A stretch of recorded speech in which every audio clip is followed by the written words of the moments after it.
Hello, everyone, and welcome here to TownHall Overwatch episode number Trace. I had burritos, and therefore I can speak to three now. Speak to three. Yes, very good, very great. It is early. How are you guys? Delightful. Oh, yes. I just wanted to make sure I unmuted the right line. Excellent. So, getting right on into it. Joshy, what's new, my friend? Nothing. I actually have just been playing Overwatch still for every day of my life. So nothing new. Nothing new. But Twitch is growing. I like it. It's fun. I heard you created the Ask Joshy initiative. Yeah. So all that is a bunch of different Twitch streamers and YouTubers have names for their subs, and I didn't Ask Joshy Army didn't quite sound right to me, and someone suggested, well, Overwatch is an initiative, why not the Ask Joshy initiative? So I was like, all right, I could get behind that, and then just took it a step further and made basically, if I'm gonna have 100+ subs, we could divvy them up into squads and name each squad after like a different Overwatch character. So you've got the Genji squad and the Mei squad, etc.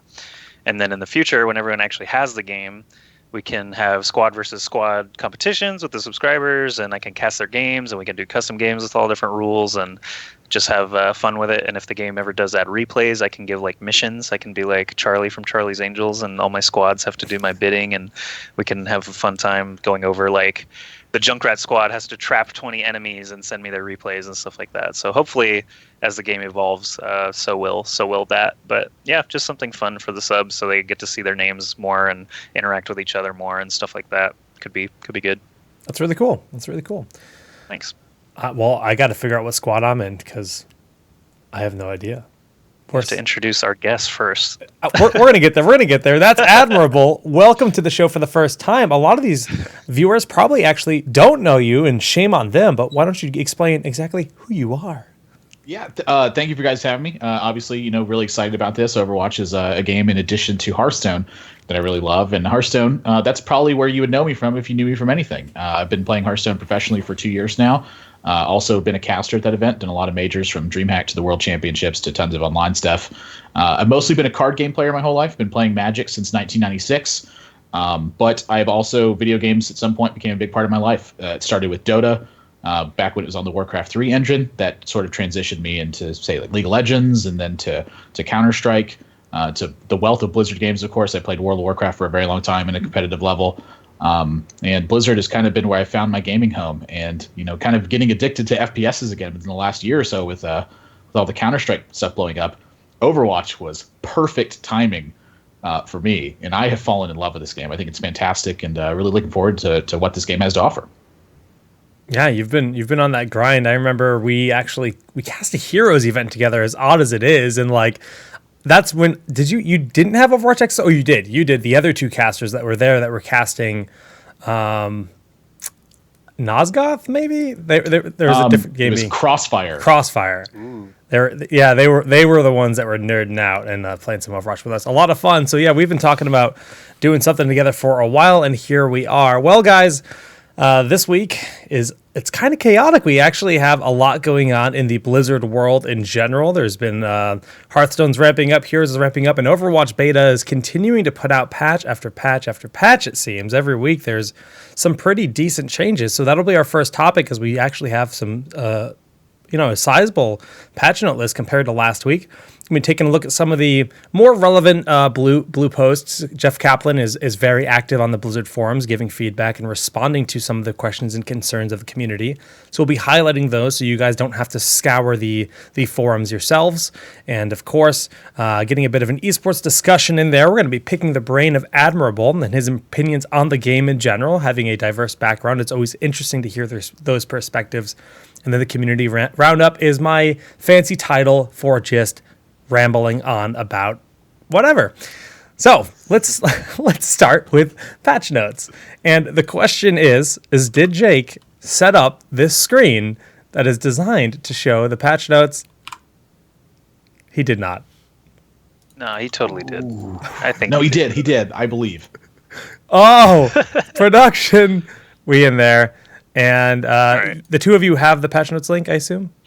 Yeah, yes. I just put it in the chat there as well, so everyone can look along since it's not on the screen. Oh, there. Oh, hey. Looks like it's I fixed looks like it. it's ready. Yeah, you know. I had Hashtag faith production. the whole time. That's super easy. Same. You just got to believe. Just gotta believe. Okay.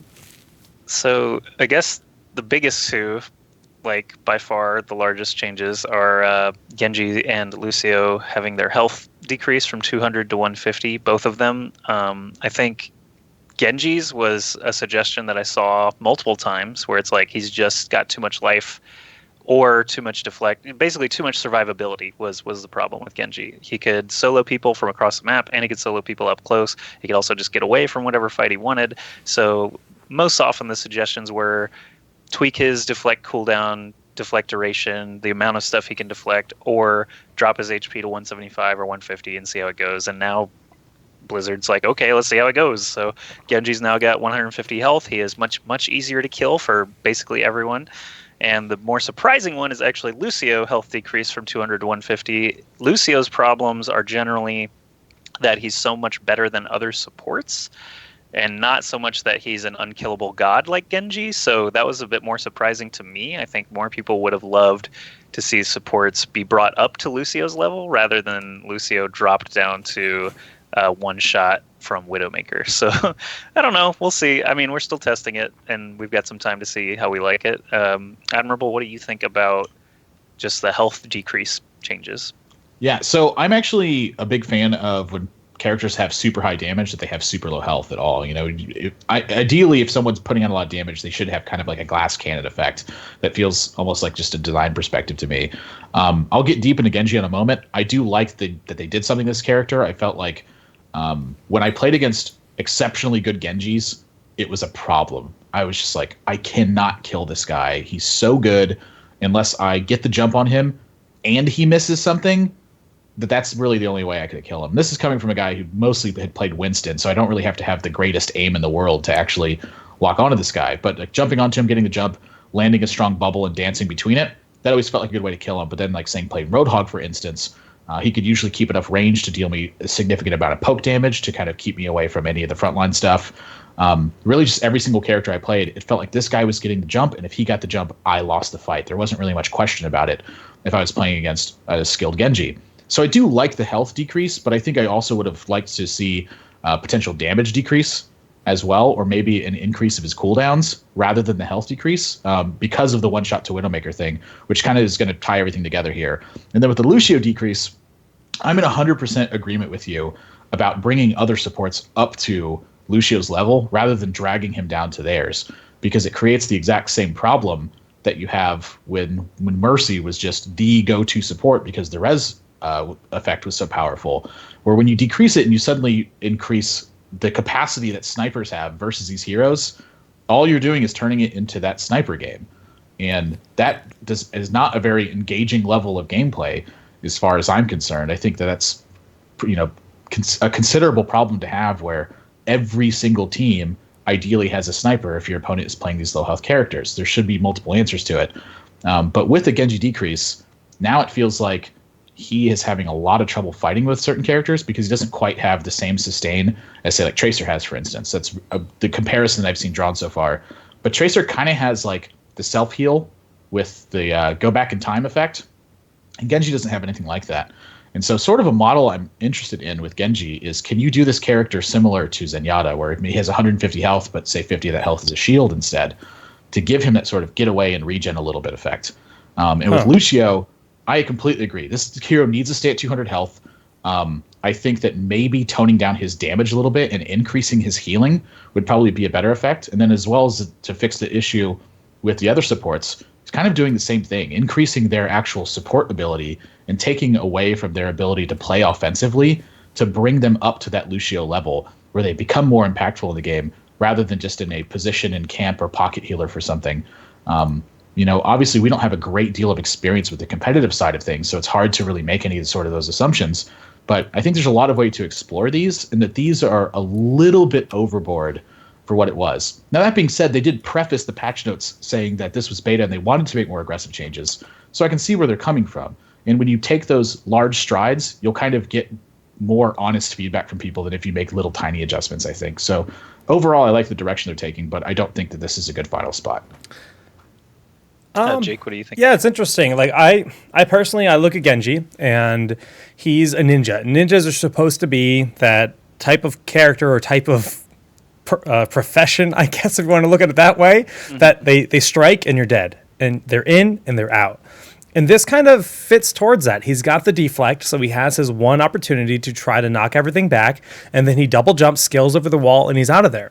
So the low hit points with the added survivability of his mobility, his lateral mobility, which is a big deal, and his deflect that he already has, I like the fact that he's a little bit susceptible to, grenades or a helix missile from soldier or stuff like that have high output damage in a single ability, because he's going to be weak to that. That soldier now knows in that matchup he's just got to hold his right click, just got to hold it until he loses his deflect, and as soon as that's gone, Genji's a sitting duck in a lot of situations, as long as they can, get the big shot. So I think it makes the dance a little bit more interesting. And just like some of the pairings with Genji with like the Zenyatta orb felt a little bit too good, because if he slips away with that crazy mobility he has and his health trickles back up to 200, he's so hard to kill. So he's already got all the mobility. Sure, he doesn't have the same kind of self-sustain as Tracer, but I think that's like a good trade-off for the other kind of opportunities he has. I mean, he has a dash, he has a double jump, and he can climb walls.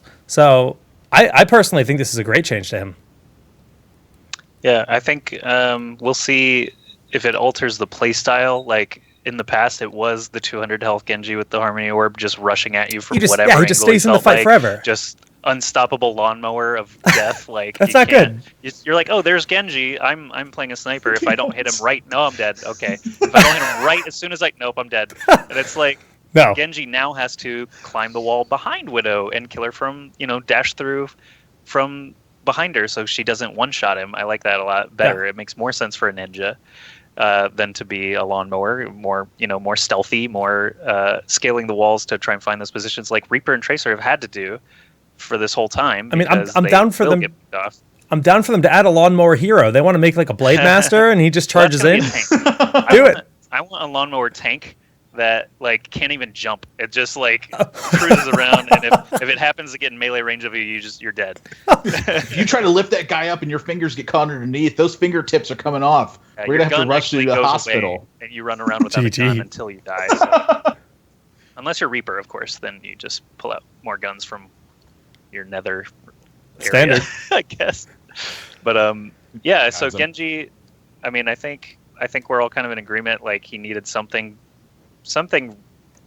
distinct, not distinct. What's the word? Drastic, I guess. A little more drastic for Genji, because he was just making lives miserable, especially in pubs. I felt like it was so silly in public games where I could just swap to Genji and just hop around leisurely, tossing shurikens and killing everything. It felt so much easier than other assault characters, and now there's actually an element of strategy to it without just getting exploded. And Genji really can't fight a Winston or Beam characters anymore 1v1. There were occasions where you would be playing Winston and Genji would just 3-star to your face a few times and still win, even though you're the counter. And now with 150 health, Winston can actually power through 150 health a lot easier than 200, even with the Harmony Orb. So I think Genji, I like the change. We'll see, obviously in the coming weekend tournaments and all that to see how much he's used. I know in scrims they're still using him. He's still effective. So his kill power is still there. His survivability obviously took a hit. But Lucio, again, the problem, his kit, I don't know. I like having a support that can actually maintain a presence on a payload. Mercy can't really do it. Zenyatta can't really do it. Symmetra doesn't push on offense almost ever. So Lucio is kind of your man when it comes to sticking with the tank, sticking with the payload, keeping it protected. His kit is designed around that with heal over time and with being able to boop people off of it and stuff like that. And I'm fine with that. The kit is good, but if heal over time is his thing and burst damage now destroys him, then there is no healing. It's just a dead Lucio. And so I feel like a different direction would have been better. Maybe toning down his heal per second, or even reducing his cooldowns a little bit, maybe even making his projectiles smaller. That's something. Lucio has a higher damage output than Mercy, for example. Maybe not Zenyatta, because Zenyatta obviously has his tools to be able to put out a ton of DPS. Yeah. But Zenyatta can't push a payload. If Zenyatta's on a payload, that's like a free kill unless he's got his Q available. So now it feels like Lucio also can't push payloads and has to stay sneaky and hidden, or he just gets 2 Pharaoh rockets and dies. It's if you don't see the first rocket, it's really interesting though. Like I'm really torn on this because I feel mega squish on Lucio now. I feel like I'm crazy vulnerable at all times. It's way less fun. But should the healer be a frontliner? Yes, he has the knockback. Yes, he's good for that, but that's more of a defensive ability. And I feel like when I was playing Lucio before, I was always in everyone's face. I never had a care or concern in the world. Whereas when I'm playing Mercy, I'm always being really, really cautious. And maybe that's something they're trying to do with supports across the board, is make supports have to feel like they're a backline hero that has to kind of, requires the support of their team, because Zenyatta pretty much. But he's an AoE healer though. Yeah. You have to be where your players That's are. true. You literally have to be where the rest of your team is, or you're not healing anything. So it's just a different kit. Yeah, I'm actually really interested in this too, because something that I think is really unique about it is because you mentioned not being able to sit on the payload alone. They've kind of created the compensation to that, which is the payload increase speed when you have 1 or 2 people on the payload now. Where now, ideally, I think the situation in that circumstance is you have 1 guy still on the payload, and you have 5 people on the front line trying to disrupt the other guys so that you can move the payload as quickly as possible, while at the same time providing that maximum disruption. The fun part of the game isn't moving the payload. The fun part of the game is fighting people. And so the idea that you kind of have to have 1 person sitting on the payload while 5 people fighting on the front, now 1 person gets left behind. And so this is like kind of creating like a dual problem where it's kind of like a 2-edged sword. Do you want everyone sitting on the payload and having to fight on the payload the whole time? Or do you want 5 people in the front line and 1 guy literally having to sit on the payload and kind of be the objective guy the whole game? I play the objective guy a lot because most people just don't play the objective guy unless I'm grouped with Joshi. But sort of, that is a really interesting thing, because Lucio kind of was that payload guy before because of his AoE healing. But just as you mentioned, if you have guys sitting on the payload, you know exactly where they're at. They're very easy to target at that point. The payload obviously doesn't provide a ton of line of sight. It does a little bit, but as soon as you move out of that, you can get picked by a sniper. And that is really, to me, that's a situation that doesn't feel very good, is when you're just vulnerable for the sake of being vulnerable rather than being vulnerable because you actually put yourself in a bad spot. That's why I personally don't really like the health compensation that much, and would have liked to see a different solution to this. Which, in my opinion, my problem with Lucio is that he deals too much damage and that his gun is so super accurate. Like, he can just push bullets into one corner and kind of force people from looking down that corridor. So in one vein, the fact that he's vulnerable now reduces that, but at the same time, it increases that risk versus reward thing. You're kind of creating this game that doesn't feel very fun to play because it's kind of it's not engaging when people die so fast. Like the time to kill on certain characters is so low, as little as 1 shot in the Lucio case now. But before, he was so strong playing with a group. So how do you compensate for all these factors? And to me, I think the big problem with him is that if Lucio acted on a 1v1, he can actually win the 1v1s. I don't feel like healers should be able to win 1v1s that often personally. True. You take a look at like every other game historically, like in HOTS they don't do well, in League of Legends they don't do very well, in World of Warcraft they don't do very well. They should be able to do some output, but should they be able to solo people? And that's sort of like the kind of design that I don't really like about any of the healers, is that Mercy can't 1v1 basically anyone, but like Symmetra kind of can if you get the jump on someone. Lucio could before anyway. Zenyatta, obviously, if you get caught at mid-range in Zenyatta and he's got a corner, he can maximally punish you because of the Discord effect. But now Lucio doesn't have any of those tools really because of the low health, and so is the way to change that the health? I don't think so, and that is really where I think the whole problem stems from. Is it creates this disengage among your team, where now we want 5 people fighting on the front line while 1 guy's playing the payload bitch, and then everybody else has all the fun while you watch this cart move. The aggressive changes to health don't really fix that issue as much as I think toolkits would. So I'm kind of in agreement with you. Maybe lowering the healing even would have been a better effect. I think, you're talking about supports being able to basically fend for themselves. Mercy just generally cannot. She might, if you're coming at her super low health, it's a coin flip. She can pistol you and melee you, but Lucio's escape Lucio shouldn't fight you and kill you. He should switch to speed and boost away. Like that's the problem before was he could literally just stay in heal mode and out heal your damage and kill you because his projectile size is so enormous. And Zenyatta's almost like a porcupine where it's like he's just doing his own thing, shooting stuff, but then you jump on him, he gets all spiny, throws Discord at you, and suddenly you're dead. I'm okay with that because it's like it's something you see in nature, he's got his defense mechanism. But Lucio should run away.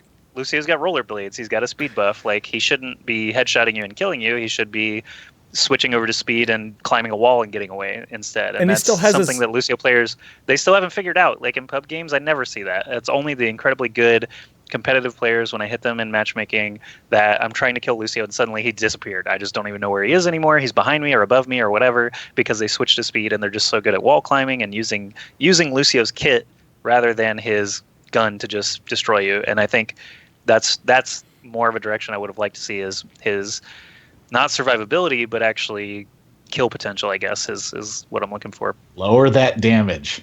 That's the way to fix healers. He still has like a huge impact when it comes to his healing, the utility he has, and then that knockback on so many maps, especially like the capture points, King of the Hill. Like you can just knock people off the ledge, and like a good Lucio can find that opportunity and then just bump you away, and that's like a really great added power. So even if he doesn't have a lot of damage, he can still have a huge impact on a lot of fights. I've gotten 3 people off with 1 knockback. Okay, I giggle like a schoolgirl, man. But that's more of effect of the map, which a lot of people actually hate Beijing Tower. I hate the ledges. But also, it's boop me once, shame on you. Boop me twice, shame on me. Right? Why the fuck are you on the ledges? Like they have Lucio. Stay away. Just go boop the other me once, way. Shame on you. Boop me twice. Shame on me. You're not going to boot me again. Boot me, I quit the game. GG. Right. Boot me. I'll leave this lobby. I have shame left getting booped off the ledge before, by the way. Totally. Damn. Yeah. And Lucio can actually climb back up, so he's the best ledge fighter of all time. Just stay away from him. It's so rewarding when you're on Winston, you get booped, and you leap back up. It's so fun, dude. Anyway. Speaking of Winston. Winston, yes. I was going to segue there. So smart. Go ahead.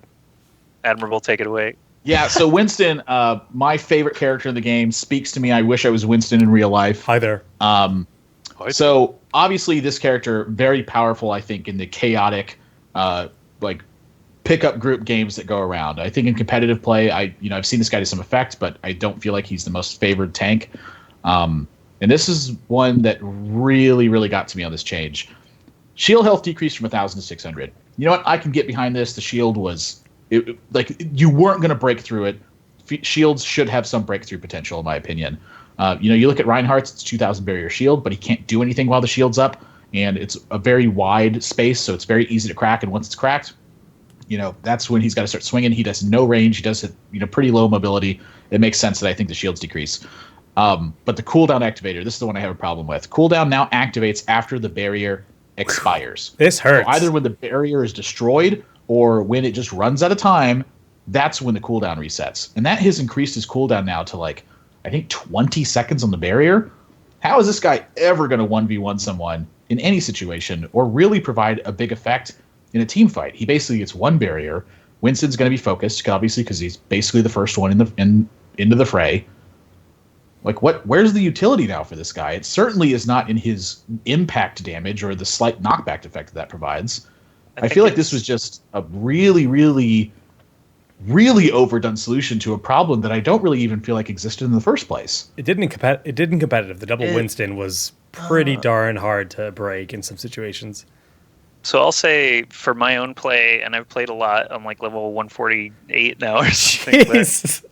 But Winston was my go-to tank because he was a bit too face roll. I agree, he was easy mode tank. Just the difference between playing Reinhardt and the difference between playing Winston. Winston, if it's a point capture, I know I can leap in, drop a bubble, and buy my team 4 or 5 seconds before they, allow them to trickle in behind me. Reinhardt can shield or do damage.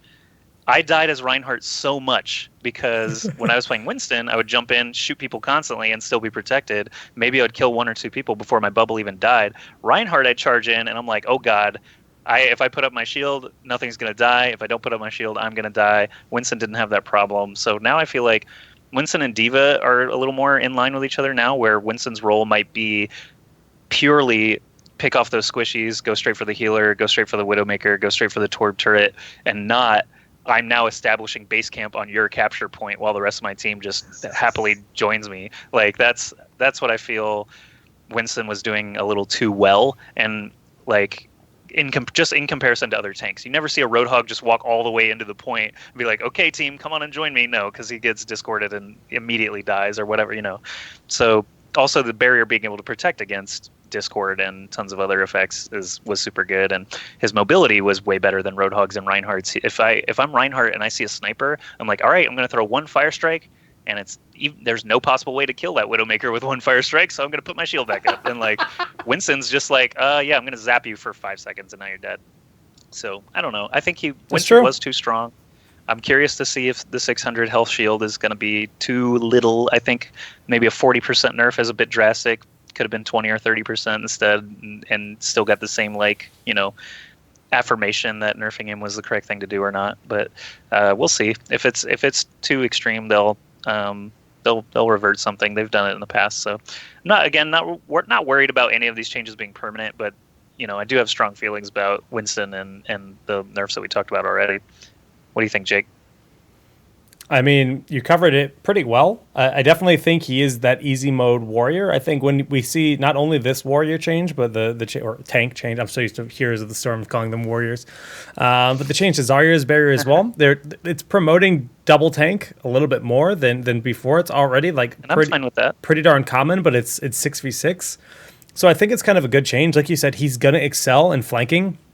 You talked about Widowmaker, but you can even jump in the air, and you can kill airborne heroes with Winston. And that's not something that any other tank can. Well, D.Va kind of, but her damage output is still kind of subpar. I mean, up close she can do pretty well, but you know, jumping in the air into the face of a Pharah and just punching her, just saying hi there, that feels so good. And he can still do that, and that's going to be really fun. But he's definitely going to be very useful in those situations, like you said, anti-orb, just buy your team that space. It does have a different kind of effect to what Reinhardt, because Reinhardt's a moving shield, right? He's going to be there, but Winston can throw it to the side and then completely launch to the other side of the fight and have an impact elsewhere. So he can split his impact in two places at once, which is something a lot of the other warriors can't do. So the nerfs to it, I think it's completely justified. It's just like is it too much? The cooldown increase is actually sizable. So that's all good and well, but you know, Winston's going to have to wait on that a lot. There's going to be a lot of pacing around. He's very much in your face hero. He can't commit exactly to a point nearly as frequently, so it has to be very coordinated with the team at this point, especially in pubs. He's going to be a lot harder to use, which might promote more diversity in the tank pool. But yeah, and you definitely don't have a reason to stack Winstons anymore. So if that was their main concern, then it totally fixed that. You know, there's a really easy way to stack or to fix the stacking issue. Limit it. Well, that's boring. You're boring. No, yes, it is boring in some way. You know, coming from the guy who made the 6 Lucio's video. But at the same time, stacking is good and it's bad. And if the issue with the Winston barrier is quite literally the stacking of it, and that's going to be the issue with potentially every single hero you make. Anytime you make a change, anytime you consider balance, the number one thing you have to consider is, what does this look like now when you stack it? And to me, that is just hyper limiting on the design space, where being able to stack heroes is actually like kind of counterintuitive with not only like the flavor of Overwatch, but also just sort of the design aspect. Like, how are there 2 Torbjorns on one team? Like, Torbjorn versus Torbjorn, sure. As the player, I will accept the fact that we can have a Torbjorn on each team. We're going to find out who the fake Torbjorn is. You know, it's kind of like that thing in movies where you want people to speak foreign languages because you want that cultural heritage there. But as the viewer, I don't want to read subtitles the whole time. So I'm okay with giving them poor foreign accents and having them speak English. That same thing to me is here in the design, where if you don't want to have 2 Winstons on the team, rather than neutering Winston and taking away his strength, which is this giant space he can create with the bubble and the chaos that can ensue afterwards, just make it to where you can't put 2 Winstons. So that's actually, we can make that part of our esports discussion, like about the single hero, double hero idea, because I do have strong opinions on that as well. I've been talking to a lot of people this past week. I was traveling for a Heroes tournament, and it was really fun to pick the brains of both Blizzard and ESL people to hear what everyone thinks on that. So we will come back to that topic, but I think you're right. It does present pros and cons on both sides for sure. Let's keep pushing through some of these patch notes. Zarya's bubble, the projected barrier, the duration has been halved. That's actually kind of huge. I mean, Zarya feels really strong, especially compared to the last patch or the last beta phase. But I haven't been able to play much due to travel. How does she feel now, Joshi? So I think it was a good fix for her because she was in phase 2. She was kind of a pub steamroller. Yeah. In some ways, where it's like pubs are not coordinated enough to find Symmetra teleporters sometimes, or to coordinate taking out a Widowmaker, stuff like that, where it's just like a little bit harder when you're playing with strangers. I think Zarya was one of those characters where it was like, please stop shooting Zarya's shield, you're killing all of us. And some people just don't understand that. And the fact that her allied bubble was 4 seconds long, her friendly or self bubble was 2 seconds long, is kind of odd already. And if you ever see 2 Zaryas in a game, again, this is like a stacking issue maybe, but 2 Zaryas giving bubbles to each other, you don't know which one's which. You can't wait it out 2 seconds, because then suddenly it's 4 and you're like, oh god, I didn't realize this, and now I'm dead because she just beamed the hell out of me while I was waiting for her bubble to go down as Reaper or whatever, whoever. And the double Zarya comps were basically just melting people, and even one Zarya is effective enough on her own to be able to ruin your day if someone on your team is just constantly feeding her. You can be disciplined and you can wait out the shield and all you want, but if there's a McCree just unloading, constantly, it's like, all right, sweet, you're killing us over and over. I don't love this, but it's such a small. I actually think it's a pretty small change overall for her, and I think it brings her more in line with where she should be. So I am fully behind this one. I don't think she needed to be the lawnmower tank. Is That's this not invented yet? Is this kind of a indirect nerf to like Genji, Reaper, these other heroes? Yeah, so Zarya was really good with a couple of different characters, namely, I would say Pharah and Genji were probably the most frequent offenders, where it's like, again, this was before the Genji nerf, but you saw Genji coming from a mile away with that orb on him, and you're just like, I know I'm going to die. If he saw me, I'm dead. Especially now he's got a purple shield around him, too, so I'm 100% dead. But now that is toned down a bit, too, so all good. I think I like the Zarya change. And her ult takes so long to build now, too. Like, it wasn't changed, but you might get 1 or 2 graviton surges off before you spend that first 5 minutes on attack. If you don't get it with the first 1 or 2 graviton surges, you don't get another try. So I think she feels pretty good, and she's still strong. Like, she is obviously still incredibly good. The fact that she has a ranged attack with that bomb lob is something that other tanks don't have. So she still has her position for sure, especially in 2 tank comps, which you're talking about. It does feel like the changes are trying to promote 2 tank comps, and I think those are the best comps, so it totally makes sense. Admirable? For me personally, like, I'm always a big stickler about this. For someone who's a big play to win guy and is always concerned about balance, I'm also really concerned about flavor and kind of what makes sense here. Just the fact that her self shield was 2 seconds and that the allied one was 4 seconds just doesn't really make any sense.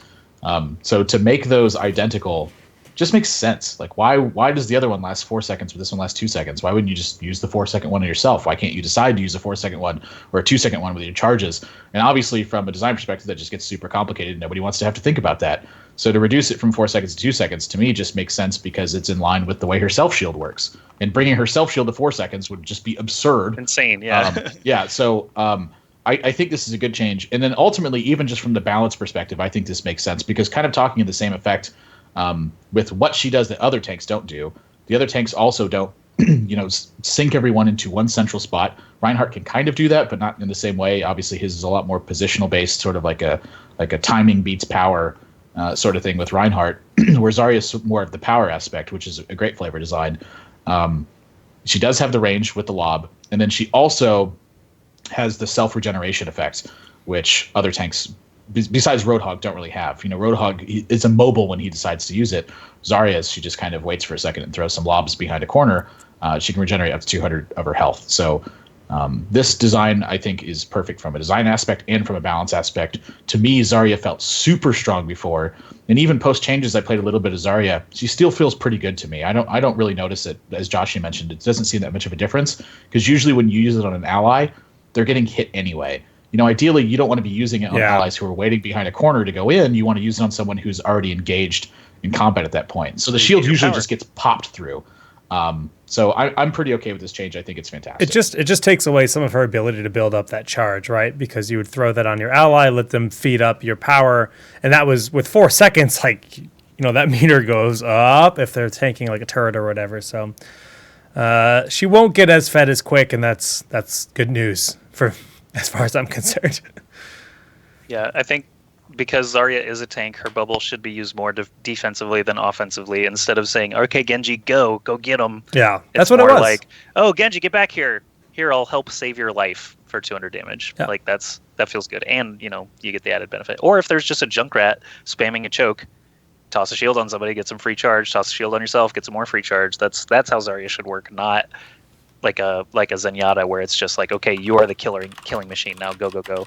I feel like that it was a bit weird, but I like that change. So let's move on here. We've got Zenyatta just got like a UI update. Basically, it tells you when your orbs return to you. And Weird Guy, who is in our chat right now, pointed out last night that they already had a UI for this. They actually, if you look in your corner, Orb of Discord and Orb of Harmony had little up arrows similar to Junkrat's Trap and Mine. And if the arrows go away, you have your orb available. Now it just says Orb of Harmony has returned to you, or Orb of Discord has returned to you. So it is a little more noticeable now. That's cool. The change is fine. Quality of life improvement. Mercy can fly to dead allies again, and that's... Oh, do you want to talk about Zen? Go ahead. What I wanted to say about Zenyatta was I find that my allies tend to never know if they have Harmony on them. So I was actually kind of expecting a change on that, where like some kind of buff notification that's like really noticeable, because like even when I'm on Skype or in voice comms with friends, and my Genji or whoever, they're saying, "Do I have orb?" They have to ask, and they just don't, like, maybe it's their graphic settings, or maybe they just don't notice that like the perimeter, the glow that exists on your screen, because it is very subtle for a good reason. But I wonder if you could have like a more intense glow around your health area, because you should be referencing your health often as an offensive character anyway. But what about like a buff debuff kind of thing, like on the UI? Would that be intriguing to you guys? Because you think of buffs like Lucio's speed buff. Oh, why am I moving faster? Oh, well, there's a buff icon, that shows movement speed up. Debuffs with like Discord is on you. Yeah, it makes that big sound effect, and yeah, it shows the glow on you. But what if you're not playing with audio, or what if you're deaf and you can't hear that? That's kind of going to take away from that. So I think it would be nice if they added something into that, especially because there's so many effects. Like the same thing goes down to the shield that you get from Zarya. You get this big bubble, sure, it makes that sound effect, but I'd like to see this thing on the side that shows like a purple bubble. Now I know, let's go tank some damage. Yeah, I actually am personally kind of not a fan of the yellow glow or the purple glow around my screen. I find it like really, really uncomfortable and distracting a lot of times. Now, with the Zarya shield, it kind of makes sense. You have a shield around you. It's a perspective. It's a literal visual thing. Right. With the Discord orb, I'm in total agreement with you. I think like a little icon at your health that showed like the orb, or that showed the Discord or the Lucio speed buff or whatever it's going to be, is a better fix to that. Just simply because it's a more distinct visual cue, not only from the person playing the game, but also, say, a viewer who's watching the game and trying to learn what it's about. That's true too. You see that orb, you just go, "What's that orb?" And you go, "Oh, that's the orb from Zenyatta. When I have this on me, I heal for more." And they go, "Oh, okay." They don't have to look for the yellow glow and go, "What does that yellow glow mean?" I guess that's just a visual effect of the game. You're Super Saiyan, man. Sometimes he has it, sometimes he doesn't. Yeah, like to me, the visual glow makes sense if you really understand the game, but it doesn't really make sense if you don't understand the game. Exactly. And to me, the UI should be kind of like reading a book. You should be able to look at it, read it, and know what it is. Rather than just having everything be a visual cue. Like to me, that was a lot of the issue with the kind of the visual clutter they had before. Like think the soldier change, where his muzzle would flash bright blue every time he was firing. you didn't need to see that to know that he was firing. All you need to see was bullets coming from his gun. And so the crosshair changes to give you the effect on that and lower that effect from his muzzle as well. Like, it's just a lot about cleaning up stuff. Like, ideally, you want to have, when there's nothing left to take away, that's when you have the right design aspect for it.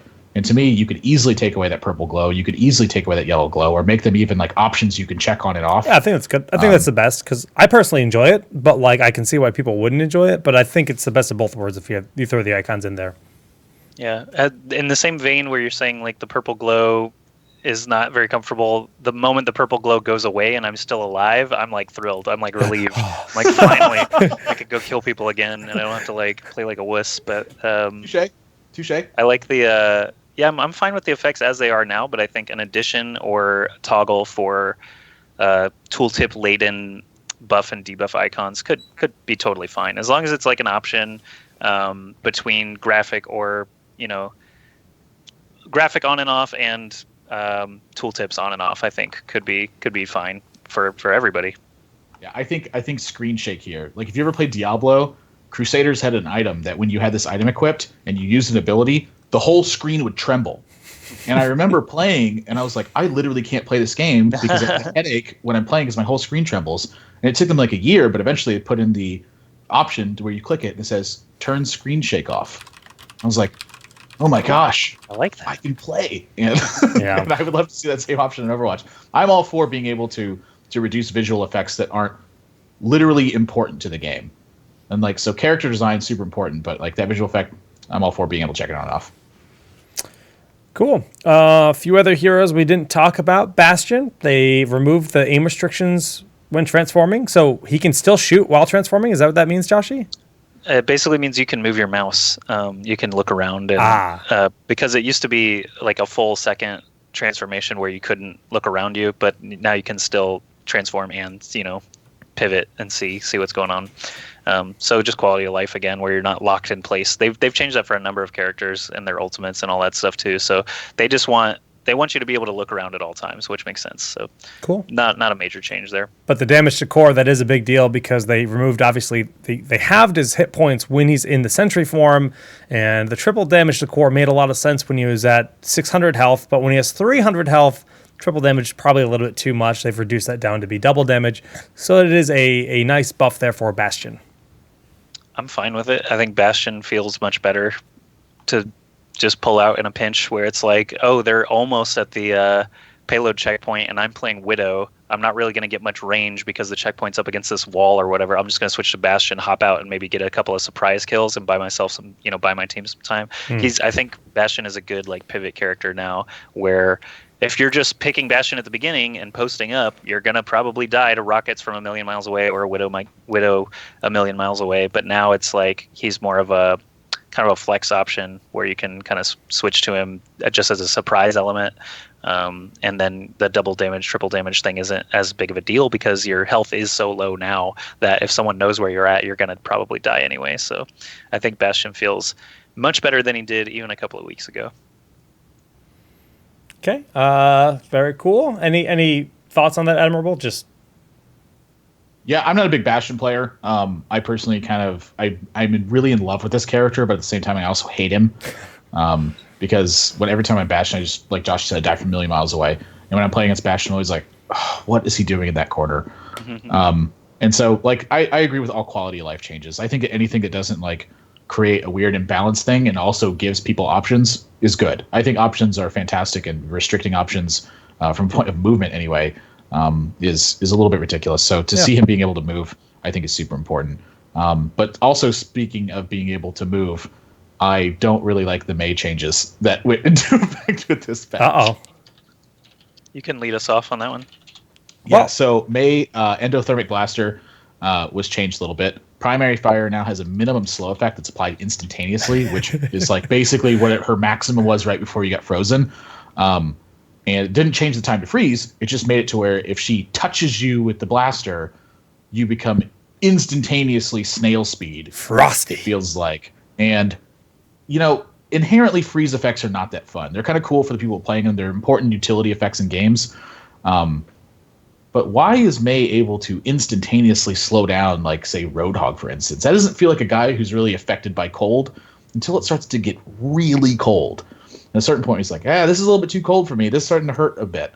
Why is she slowing people who are large character models that quickly is what I feel like. And then also the Blizzard change, which I'm actually not sure how I feel about this yet.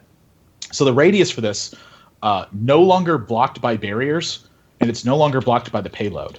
So if Mei throws that ultimate at the payload, you can't just hide behind it anymore and you have to get off it. Countering the Mei effect. That breeze is slipping underneath that little payload spot that it's floating on. See, if we had wheels, maybe we wouldn't have this issue, but it's floating now.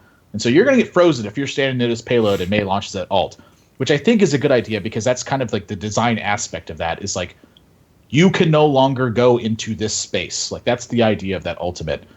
It does have a startup though, so it's not instant. The Blizzard, you see the snowball come out, takes a moment, kicks up, and if you haven't gotten out of that place, that radius, you're in for a bad time. So I like that because it does have that kind of initiation time. So if there wasn't a counter, I think that would be ridiculous. But well, kind of right now there is no counter. Barriers don't block it. I think you just leave. Mei still. I think Mei still doesn't do enough to be like to warrant just absolute hatred because like she can't deal with a Pharah at all. Pharah should never be frozen. Like there's still counters. Widow should never be frozen. Like the ice block is annoying, but you know exactly where she's going to be. She's going to toss up a wall again to protect herself, but that's all she's doing all game is protecting herself. She can't really get in your backline and freeze a bunch of people. She can't really. She kind of just has to stick with the payload and shut down the incoming aggression. That's all she's really capable of. And the ultimate is more almost like she plays almost like a tank, where it's like enemy Deadeye, wall up. I just saved my team. It's like a CC ultimate basically. You can follow up Mei's ultimate after a Zarya ult or a Reinhardt ult to just keep them in place even longer. She in my opinion, she plays more like a tank than a defensive or assault character at all. Because like you think about the other defensive characters, you got Hanzo, super long range. Widowmaker, super long range. Junkrat can stand in a corner somewhere, you can't even see him, and if he's good at bouncing his bombs, he's still going to kill you. Mei is like, she's out there all the time. She's a vulnerable target until she blows her cooldowns, and then she's just dead. So I feel like the helping her out in any way was necessary just to see her more often. If she's going to be in the game, she's going to, they have to make her at least fun to play and usable. And I have a blast playing with Mei, specifically on the control maps, Nepal and Lijiang, because she's a good zone controller, and she plays like a tank. She can deny, she can do all that, but she's not a murderer. She's never going to get those kill streaks like anyone else. So I think she still feels fine, and I like the changes because it does feel totally ineffectual when you're playing Mei. You're doing all game is ice blocking and ice walling, trying to stay alive and keep your teammates alive, and then suddenly you get your ult and you're like, yes, I get to freeze everybody. Freezes out, and it's like Reinhardt's like, no freeze for you. Your ult does nothing. Sorry, guy. And it's like, oh well. Maybe I should have played another character, any other character that could do damage. So I do like that they gave her some love. Yeah, I actually enjoy playing Mei. So she feels like a zone control hero, like in every way now. Before it felt a little weak. I'm actually super pumped, honestly. I think these are. That's my beef with the character. Is that before she just felt weak. So the option to make her strong is just to I feel like slow. Yeah. The freeze I don't feel like is what makes her strong. The zone control is obviously what makes her strong. That's true. We could just make the left click better and not make it so frustrating to play against. Playing against freeze effects, like if you've basically ever played any game with a magic fantasy element to it, getting frost nova'd is like the worst feeling in the world. Freeze mage in Hearthstone. You're like, and with Mei, when you get frozen, you can't move at all. Like you can't look a different direction or anything. And like I feel like for me, moving my cursor isn't a matter of just turning my character. Like my character always looks straight ahead and it just turns. Like what if I just want to move my eyes? Counter question: when you're being frozen, does the thought go through your mind, I fucked up because I should not be getting frozen? I know they have a Mei on their team. I don't know. Well, She also still can't kill tanks. Like you brought up Roadhog earlier. I'm playing Mei yesterday. I'm freezing Reinhardt, freezing Roadhog constantly, and then I'm like, okay, he's frozen. Now what do I do? I can't kill him. He just I heals have up. to run away and hope that a teammate's there still. So there's some give and take. She's going to be really good against ties Genji, I think. Yes, and to me, this ties kind of into the competitive aspect of it, which I want to get into when we get to that point, but kind of reserve this point for later. Should there be direct counters to stuff? Should any character not be able to kill another character? I mean, counters are good. Keep that in mind. Counters are good. I agree, counters are good, but counters should be advantageous, not counters should be absolute counters. Yeah. We can get to that point later on, but that's sort of where I don't like the changes here, is I feel like all we're doing is just strengthening the counter potential. Yeah, we're not really doing anything to make her a better character. We're just going, in the right situation, now she's way better than she was before. And I'm like, maybe just more damage. Maybe just more damage. Anything that... And that's another suggestion that's coming too.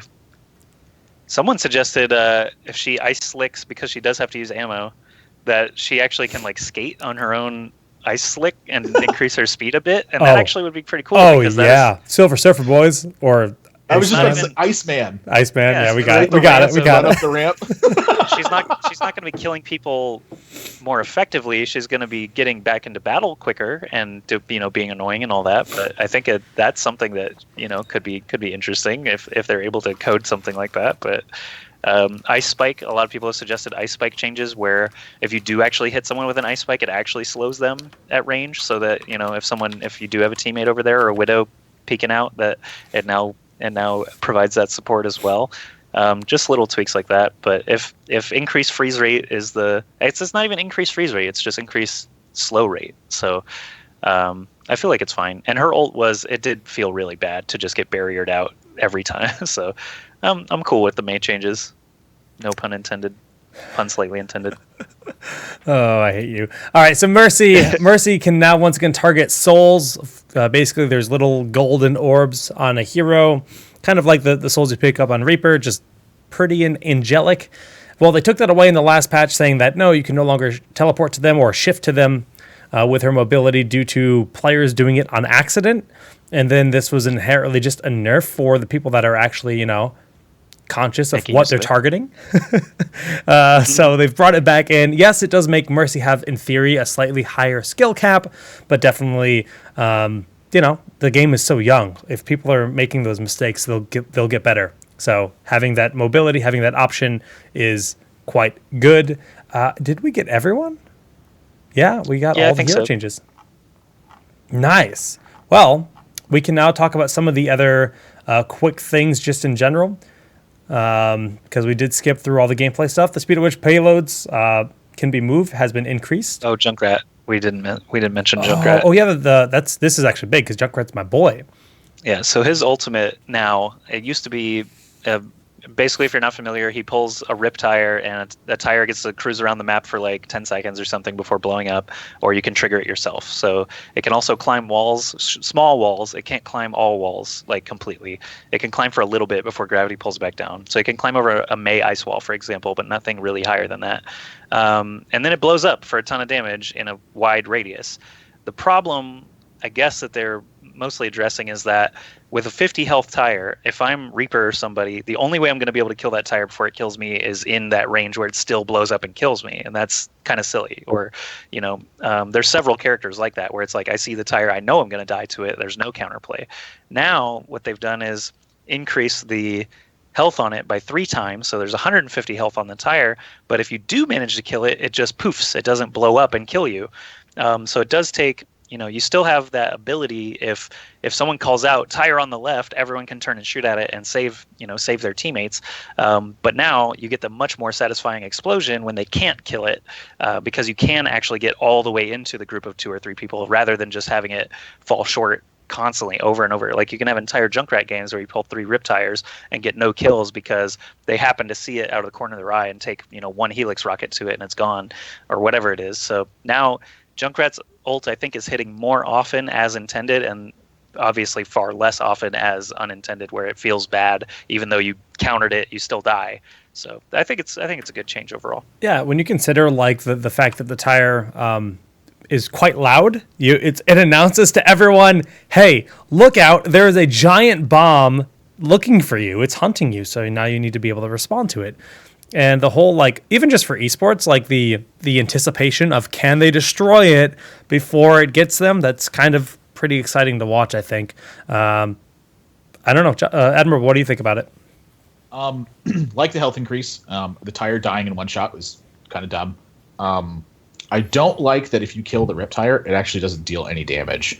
And so sort of my thinking on this is like an explosive piece of trash that this guy has put together.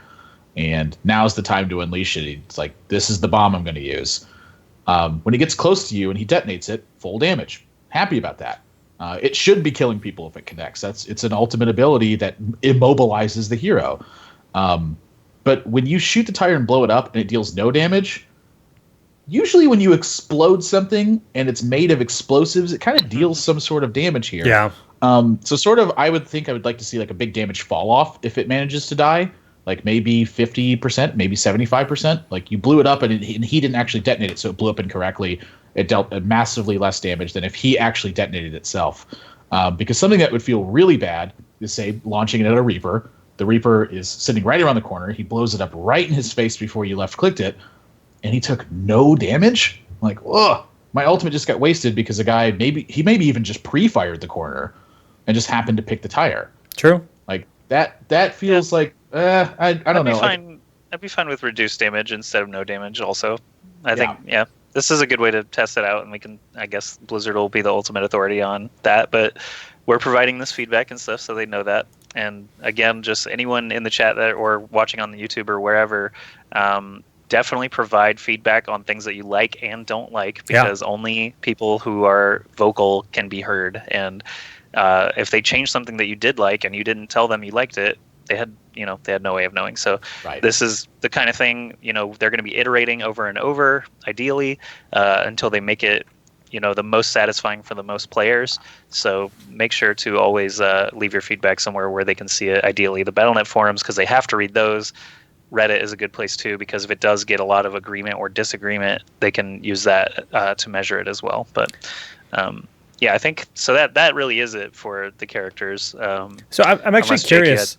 Just one final comment on Junkrat is, before, when you were summoning the Riptire, if you did it in the middle of battle like a careless fool, like I like to do, and it exploded, you would die because that still happens. It still happens. Okay.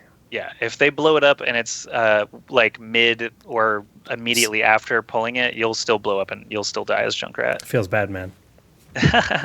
Don't do it in the middle of battle. Just literally run around one corner. Witness me. Do it in the middle of battle. That is the best strategic decision. That's why strategy is linear. No, he's my Mad Max boy. He's full post-apocalyptic. You get in there and you just witness me. You just go ham. All right. Gameplay changes. You can now escort payloads quicker. So now payload games, you can snowball super hard.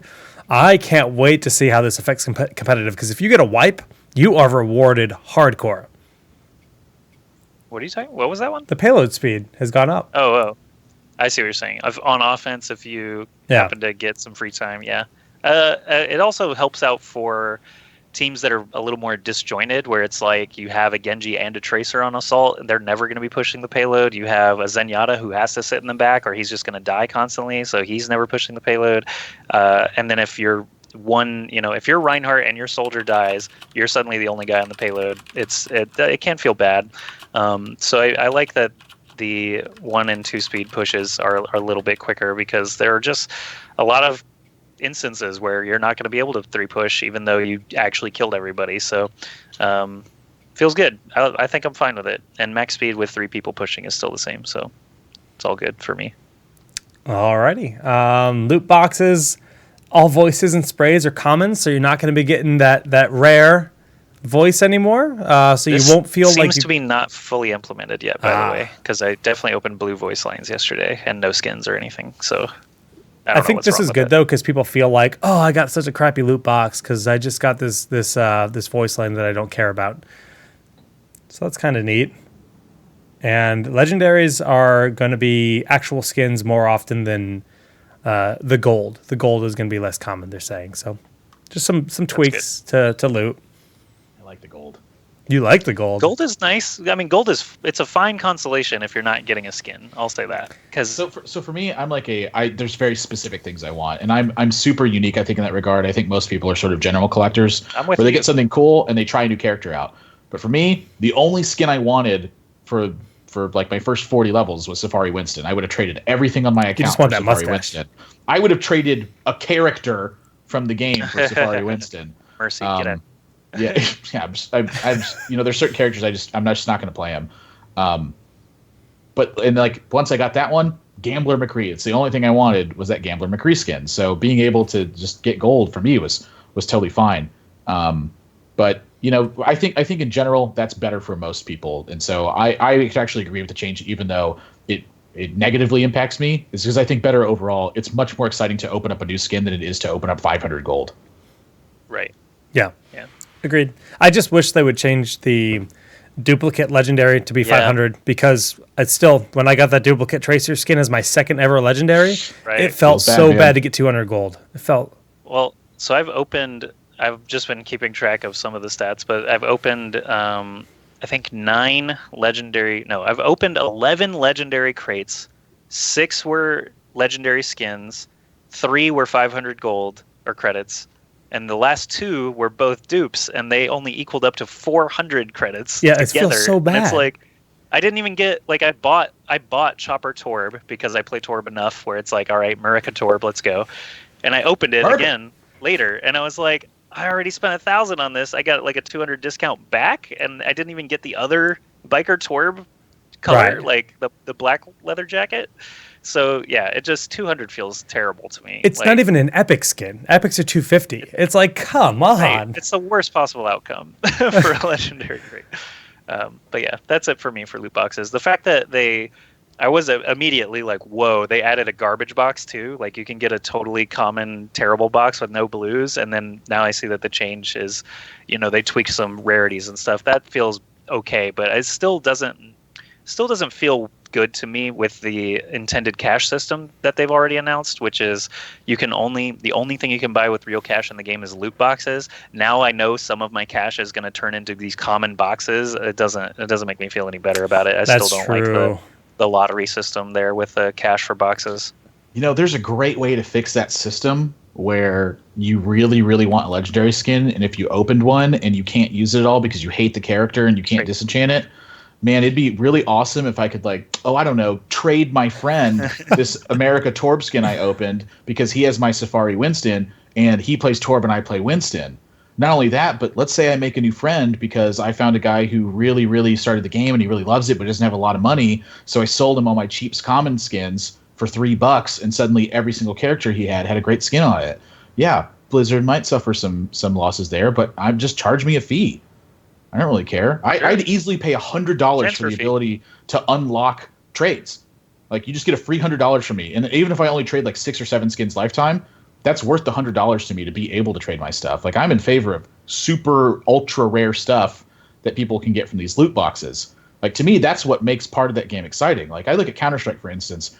When I first started playing, it was like, this is kind of cool. But then I saw someone with a knife and I was like, man, that's a really cool looking skin. So I started looking into this stuff and I found a factory new butterfly fade, which for those of you who don't know Counter-Strike stuff, it's a very rare item that's super, it's very rarely unlocked. The knives go for upwards like $250 for the butterfly fades. I found one for $175. I bought it. And on the marketplace on Steam right now, I can resell it and they go for about $275 on average. Like, that is a wonderful skin that I have very much enjoyed, that if I want to exchange it for something else or just buy more Blizzard stuff, like even if I only got Blizzard money, which I can only spend in Disney dollars at say it's even an overpriced store, I don't really care. I think that super rare things like that make the game ultra exciting and very rewarding on a number of levels for the loot box concerns. I think that Blizzard is very opposed to the way that Valve has created these micro economies for Dota and CSGO.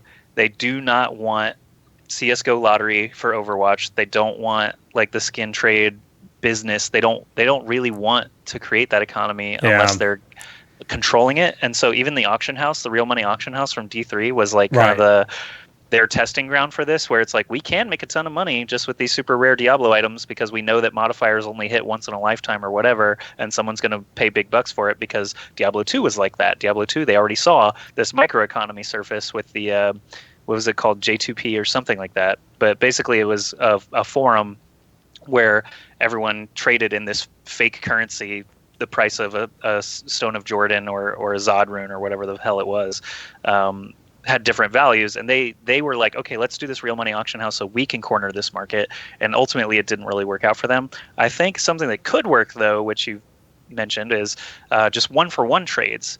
If the rarity just has a 1-to-1 value or a 5-to-1 value, similar to Hearthstone, where it's like a legendary is so much dust and an epic is so much dust. If they just restrict it like that, where it's like the super rare item can really only be traded for another super rare item 1-to-1, and there's no inflation possible, I think that could be fine.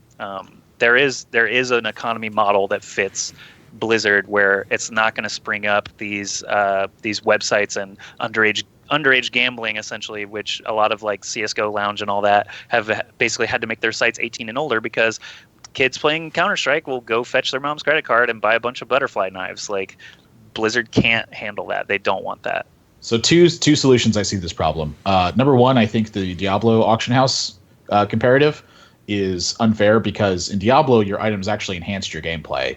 And with skins, there's no real benefit to having them. Your experience is still the same from a functional standpoint. Yeah, cosmetic. And then number two, I think the way that to fix the trade thing is to just put a time limit on it. So like you add someone to your friends list, and then in 2 weeks, you have like an unlocked certain amount of trades with them. Like say, like every 2 weeks you can trade 3 or 5 items with someone or whatever it is. To me, that really takes away that whole gambling thing, because sort of the idea behind gambling is that it's impulse. People don't gamble because they go, you know what? In 2 weeks, I am going to gamble with somebody.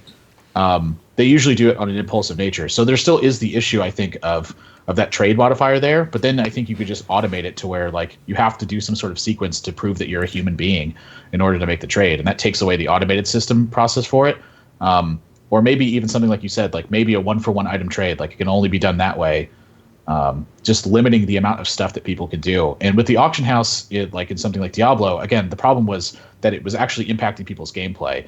Someone could quite literally buy all the items they need and then blaze past all the content. Koff Kriparian, he didn't buy anything, but people were donating him like super expensive hardcore weapons. And he was getting world firsts. Not because of that, it was because of his dedication to the game, but it certainly was a contributing factor. And even myself included, when I was clearing content in Diablo, I just went and bought powerful items. And for me, I thought it was a great system. I found a $250 weapon one time. I was like, hey, grats to me. I just found a super powerful weapon.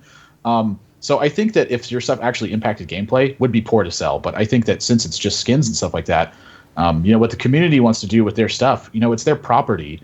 Right. In that regard. If they don't want to have it because they're worried about gambling, that certainly is a concern. But there's got to be a better fix to that than just not having it. There's a whole other big argument to like why the D3 auction house failed. And it's because they internally didn't understand how they wanted to balance the game.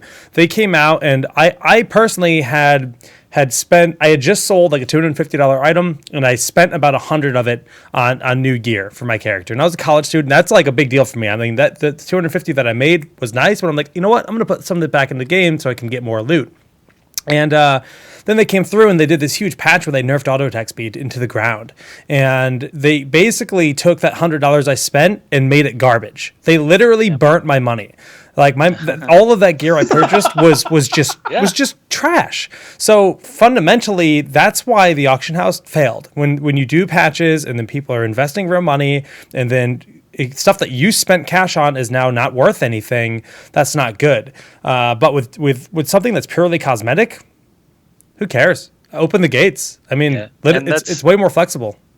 And also, I don't know what they have against buying credits. Why the hell not? Yeah. Like, I'm going to open my wallet for you. I don't want to buy endless boxes of unknown rarity and junk where my return rate, if I do get duplicates, is 1 to 5. That's stupid. I just want Mariachi Reaper. Can you just let me spend $10 and have Mariachi Reaper? Thank you. Like, they've done that for every other game in the past, Heroes and WoW and everything else. You buy the skin straight up. It's, again, not affecting gameplay. So I don't know. They obviously, if I'm spending $10 on Mariachi Reaper and not $25 on loot boxes trying to earn Mariachi Reaper, then they've lost $15. But that sucks. I don't want to play slot machines. I want to play Overwatch. Yeah, I'm with you. And some matchmaking changes, just running through the rest of the patch notes very quickly because we have gone deep into these patch notes, which is a good thing. This is mainly just for the higher level players. They're not going to hit the same stack, 20 games in a row. They're trying to just kind of improve that. Obviously, I haven't talked to anyone and heard if it's really improved actually, but they know it's something that needs to be worked on, so that's great. Obviously, when the player pool does increase in the game, this will fix itself even further. The social wheel, I can't spam high there to the same extent, but you can still spam. There's a global cooldown now, right? That's what it is? You can still spam it, pretty much. Like, You you can get 5 4 times. out, and then it's like, hang out for a couple seconds. Oh, that's okay. 4 high there is pretty good. But sometimes it says, hey. I know that I want that's a fix that needs to happen. Yeah. Select your Should greeting. always just, hi there. That's all I want. And bam, that is the patch notes. All right, what's next? Let's do it. Let's fight. Let's talk about some of the blue posts this week. Now, I just need a moment to prep for this. So I know that the dev video that came out was a big sorry, it was just like a big pre-apology for ranked play and for not having enough beta invites to satisfy the demand. Well, that's awesome, though. That's really cool that they're even willing to just kind of come out and just be like, hey, we made a video to address certain concerns of the community. That's something that I wish Heroes did, and they haven't. Acknowledgement's a big thing. That's fair. I think acknowledgement is a huge thing. Yeah. To know that someone on the other end is just a human being like I am, and they read stuff and they go, look, we have a certain amount of people who can work on stuff, and we have stuff that we consider to be a bigger priority. We're going to work on that, and then when that's done, we'll jump to the next issue. Right now, we can't focus on something that just benefits a small portion of people that doesn't actually do anything to the game, in our opinion. Yeah. Ranked mode, I think, is good for hardcore players. I think ranked mode is actually a good thing for all players. It's a big drive. Because, even say only 3% of people are participating in ranked mode. The thing about it is, from a metagame perspective and from a competitive and engagement perspective, the other 97% of those people look at that ranked mode to kind of guide where they should be going. I very rarely have met someone who plays games who just goes, yeah, I'm okay with never getting better. No, that just doesn't happen. People want to get better, and one of the big ways they do that is by emulating competitive play. So the competitive play is important simply for the sake of getting people to engage in that game. And so since the demand's not there right now and they've acknowledged that, I'm kind of okay with that kind of stuff. I'm all right with obviously ranked play is like a must-have. We're on the same page. Obviously, everyone wants to know, I started here, I played for a year, am I still as crappy as I was when I started? No, because I've obviously gone up a few ranks or gone up a few divisions or leagues or whatever it is. But for me, it's like, I think Hearthstone is the closest to what a ranking system should look like, where it's you have maybe not every month resetting, maybe like 3 months or a season or whatever you want to go with. But Hearthstone, you start at a position at a set period of time. You say, okay, I'm going to set a goal for myself. I'm in gold. I know that I can get to diamond if I just play enough games and improve my McCree play or whatever it is going to be. And then at the end of your progression period, you can clearly quantify how well you did, and based on the people playing around you, how good you are at the game. Based on the people who are above you still smashing you, how far you still have to go. I love that. Hearthstone is like that, except obviously Hearthstone has a bit of randomness to it that Overwatch should not have, because it's going to be more team-based and skill-based and whatever. There's no drawing cards for RNG ultimates or anything like that. But my point I'm really trying to get to is have that pool at the top with the true rank. Legend is amazing. Legend is exactly what I want. It's Warcraft 3's ladder system without the bulk. So Warcraft 3's ladder system was, you knew your true rank all the time. You go online to look at it. You can play one game, move up 10 ranks, go straight to the ladder online and see, I'm now better than these 10 players who I have a better rating than. I love that. That's what I want. I want Overwatch to have some kind of true rank. If the GM system for StarCraft is good, 200 is a bit too small. Legend is perfect because it's literally everyone who reaches that pinnacle can now see their true rank. if you've played that much, it took me like 240 games, I think, the one season I hit Legend. If you play that much, you should be okay with knowing I'm the 2000th best now and not worried about, oh my God, 2000, I'm so terrible. I know there's millions of people playing. I played 240 games against them to get here. So like the fact that they're like, oh, some people don't want to know that they're the 100,000th best. You don't have to show them that. You should show them their wins and losses and different win rates with heroes and all that. I love that they've inserted statistics into the game so you can actually do that. But when it comes to ranked play, I think a GM/Legend pool of true rank is all I want, because anyone who's able to get to that point will appreciate their number and be okay with it and not like a sad sport about it or whatever they're worried about. I think divisions and ranks and stuff like that are fine. I want longer seasons in Hearthstone, probably like 3 months would be fine, because then you get 4 a year. You get, the seasons basically. And that's all I want to see out of it, essentially. As far as how do you actually rank people, like people playing supports who never get a kill, or like mercy mains are not going to be able to like improve their stats, so to speak, every game, because if they're just healing the shit out of everyone and still getting those defensive assists every game, there's really not a lot of wiggle room. You're either playing like terrible or you're playing optimally. It has to just be win-loss in terms of your ladder points. And win-loss is a fine place to start, in my opinion. It might as well. I think win-loss is I don't think that basing on stats is good. Because do we have any empirical data that shows that one stat is more important than something else? Right. Exactly. Like for instance, is for Widowmaker, is it more important to deal damage, or is it more important to pick people? Well, then you're suddenly like you're giving incentive to play different roles, and that's just like then no one wants to be that support because they're not going to get as much points, and that's just terrible game design. Yeah. So they would never. If the win is all that matters, people will be more incentivized to switch. Exactly, because you want to climb the ladder, you want that perfect composition. You're going to be willing to make adjustments. So. But beyond that, I agree with you on everything. I'm excited about your division idea from a lore perspective. What are the ranks of Overwatch? Like you have like the Overwatch people. Yeah, there's man. Ranks. Yeah. So you do like the military ranks, and then like the top challenger league is you're the Overwatch. Yeah. It's pretty simple. I think they can do it. So nerdy. I think they can pull it off. There's a lot of strong-minded people at Blizzard that can create something awesome that is not rage-inducing. And I mean, if they literally did the Warcraft 3 ladder where it was like you are the 100,000th best, at least you can say, hey, I won 10 games and I climbed 8,000 ranks. Like that feels pretty good to me still back when that was a thing. So translation: give us BattleNet 1.0. Yes, BattleNet 1.0. BattleNet 2.0 was The Rock, right? It had less features than The Rock on that old graphic. I don't know. I'll dig it up for you guys. 4. Warcraft 4 incoming. I'm calling it this year. I've been saying that too.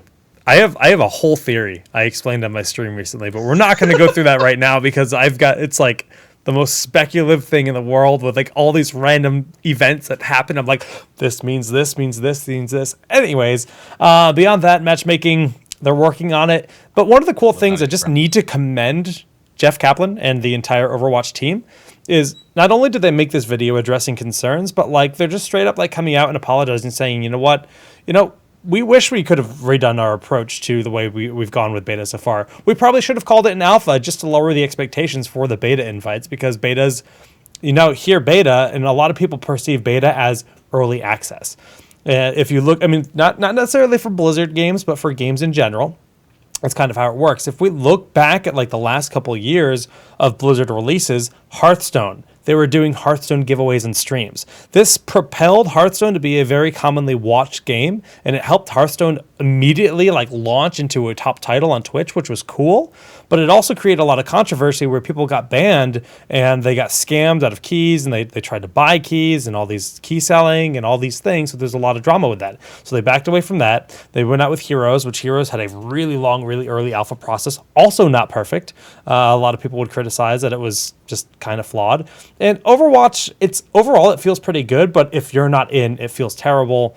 And they're addressing that. They're at least saying, I'm sorry that you haven't been able to play our game yet. We're working our best to make it happen.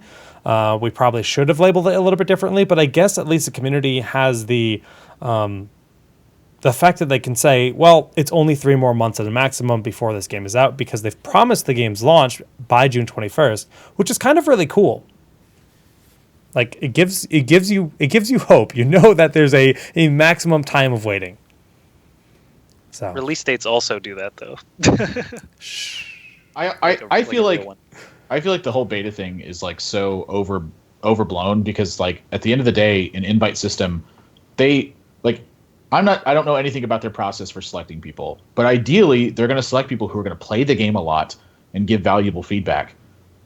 There's a lot of people out there who want to play Overwatch, but they're going to play Overwatch 1-2 hours a week. They're going to play it twice. They're not going to like the game because it's effectively an alpha where they're very aggressively changing things. Yeah. And then you get a weird perspective of it. And maybe you don't like the game because it wasn't done. People who are very hardcore gamers or in some instances full-time gamers, like take Joshi, for instance. Joshi right now is a full-time gamer and almost exclusively Overwatch. Joshi's providing extremely valuable feedback for Blizzard in that instance. I don't know anything. I can't speak for anyone else, but I would venture to say that the average gamer is not going to play more than 10 hours of Overwatch a week. I don't think it's going to be anywhere close to that. And so is that guy going to be providing the same feedback? There's plenty of people who just got randomly selected. I have friends of mine who got in the Overwatch stuff. They're just regular people who game. They play maybe 1-2 hours a week. They never post on forums. They have no feedback about the game, nothing. I mean, you have to have those people too, because you do want to see what people who are just engaging with the game infrequently feel like. But right. I feel like right now we're in this age where information passes so quickly and people are so into their gaming hobbies and so much stuff is on Twitter and on Reddit that people see this stuff and it's almost like a self-deserving thing. Like I deserve to be playing Overwatch because I love Blizzard games. It's like at the end of the day, it was a random selection. I got randomly selected. Like all I did was apply for the beta invite. And I just happened to get picked for that. I begged a random Blizzard friend. and there's not even any telling that would have worked. You may have gotten randomly selected. Yeah, you're right. You're right. That. I have no way. I think the whole beta thing is like way overblown. And the fact that they have a release date effectively June 21st, they've said June 21st is when we're releasing the game. Maybe it'll come out earlier. Christmas, everyone. But I think it's just like way overblown. And like the whole idea of it is kind of just like I get the apology thing, like they would have ideally liked more people to be playing, but maybe they just don't have the literal infrastructure in place to support that yet either. Like maybe they've ordered these servers that are being built and shipped at a certain date, and they've paid X amount of dollars that it costs to have that done, and whoever they've commissioned to get this work done quite literally has not had the time to do it yet because, say, the servers are on back order or whatever. I have no idea what goes into their process. You heard it, guys. Blame AT&T. And frankly, I don't know if anyone outside of internal does know that. And so it's like, to me, this isn't even an issue as far as I'm concerned. I could have never gotten into Overwatch. Sure, feels bad, man, but I don't really care. I would have watched the game the same. I would have been just as interested. To me, it's like the game was in beta to show you what's potentially available, and then the actual game release is showing you what the actual game is. Like, it's not a full game. Not everyone should have access, period. Yep. And, but one of the points that you were talking about was like the variety of like how dedicated you are to playing the game, and that also kind of ties into your skill level, and that's one of the big values of this. So there is a pretty diverse pool of people playing the game, and they actually released some of these stats as to like the skill levels, as to what they are seeing in terms of the trends when it comes to attack and defend. And this is kind of cool for the early rates. It's actually like it's pretty good, I'd say. If they're landing anywhere between 40 and 60 for any game mode. Obviously, this would vary between maps because some maps like Hanamura are just awful to attack on, especially if you're a new player. It's just really hard to get into that last choke point. But the fact that Blizzard is already releasing these kind of stats, like during a beta, to share this information with the community, that's really kind of cool. Yeah, that's good. Good metrics for them. Obviously, I'm sure they have a target window. 38 to 60 is what they're hitting right now, based on the numbers I see on my screen there. But right. That's a pretty broad window. That's 22% variance, and that's kind of rough. But you really can't do too much better, because then you don't want at high skill levels attackers win 60 to 70% of the time, just so at newer levels they're winning more often, and vice versa. Like, you can't. There's a big give and take there, and there is a skill gap that exists that is larger than 22% variance. So I think it's acceptable, the range that they've at least shown the statistics for. But again, you've got the point where a lot of newer players or more casual players that are not going to be high skill level are never going to be high skill level because they only play 1 or 2 hours a week, and those stats won't really improve until we have millions of people playing the game that want to. So the small pool, combined with skill gap is going to cause those map stats, and I feel like they're in a pretty good place now. The only issue is like how do they change these maps to actually tweak any of these numbers, because it's going to be difficult to just make a runtime longer or make, like, you can't like stretch out the map. I guess they could. I guess there's really not that much issue with it in their internal engine. Joshy, but I don't have much of a FPS background. I'm really a Blizzard nerd at the end of the day, and I've played every Blizzard game. And in StarCraft and Heroes, we have maps that retire. Do you think that would be a fundamentally interesting thing in Overwatch for them to retire maps as they add them over time? So Heroes hasn't done that yet, have they? They have. Haunted Mines has been retired. Oh, okay. Not Blackheart's Bay garbage? Not Blackheart's. Haunted Mines. I love Blackheart's Bay. I didn't actually know Haunted Mines was retired, Yeah. but it took them a long time to do it. It did. StarCraft rolls a season about 3 or 4 times a year, and I like that. StarCraft also has the added benefit of allowing anyone to make a map, though. So it makes sense that out of the Heroes pool, which is 10 plus now, right? There's a dozen at least. That they've retired one of those, because it does take so long for them to actually make a map awesome. And Overwatch is going to be the same way, where it's like, we don't ever want to retire Anubis, Volskaya, or Hanamura until we absolutely have to, and there's a good enough replacement to fit it. So I think they have to tweak maps until there's a map editor that people can make. The public, if the public can make maps better than Blizzard, they have to concede that fact, as StarCraft has, and allow GSL map makers and passionate players to actually help them out in those instances. Blizzard, I know a lot about this from working there. The process of submitting maps and choosing maps for the new season, a lot of it is this map skewed toward any one race based on our game balance? If it is, if we like the map and the design and the choke points are okay, we'll do a once over, and they may change. They may add a destructible rock here or reduce cliff size here so that Reapers or whatever, Reapers. That sounded really weird because of Overwatch.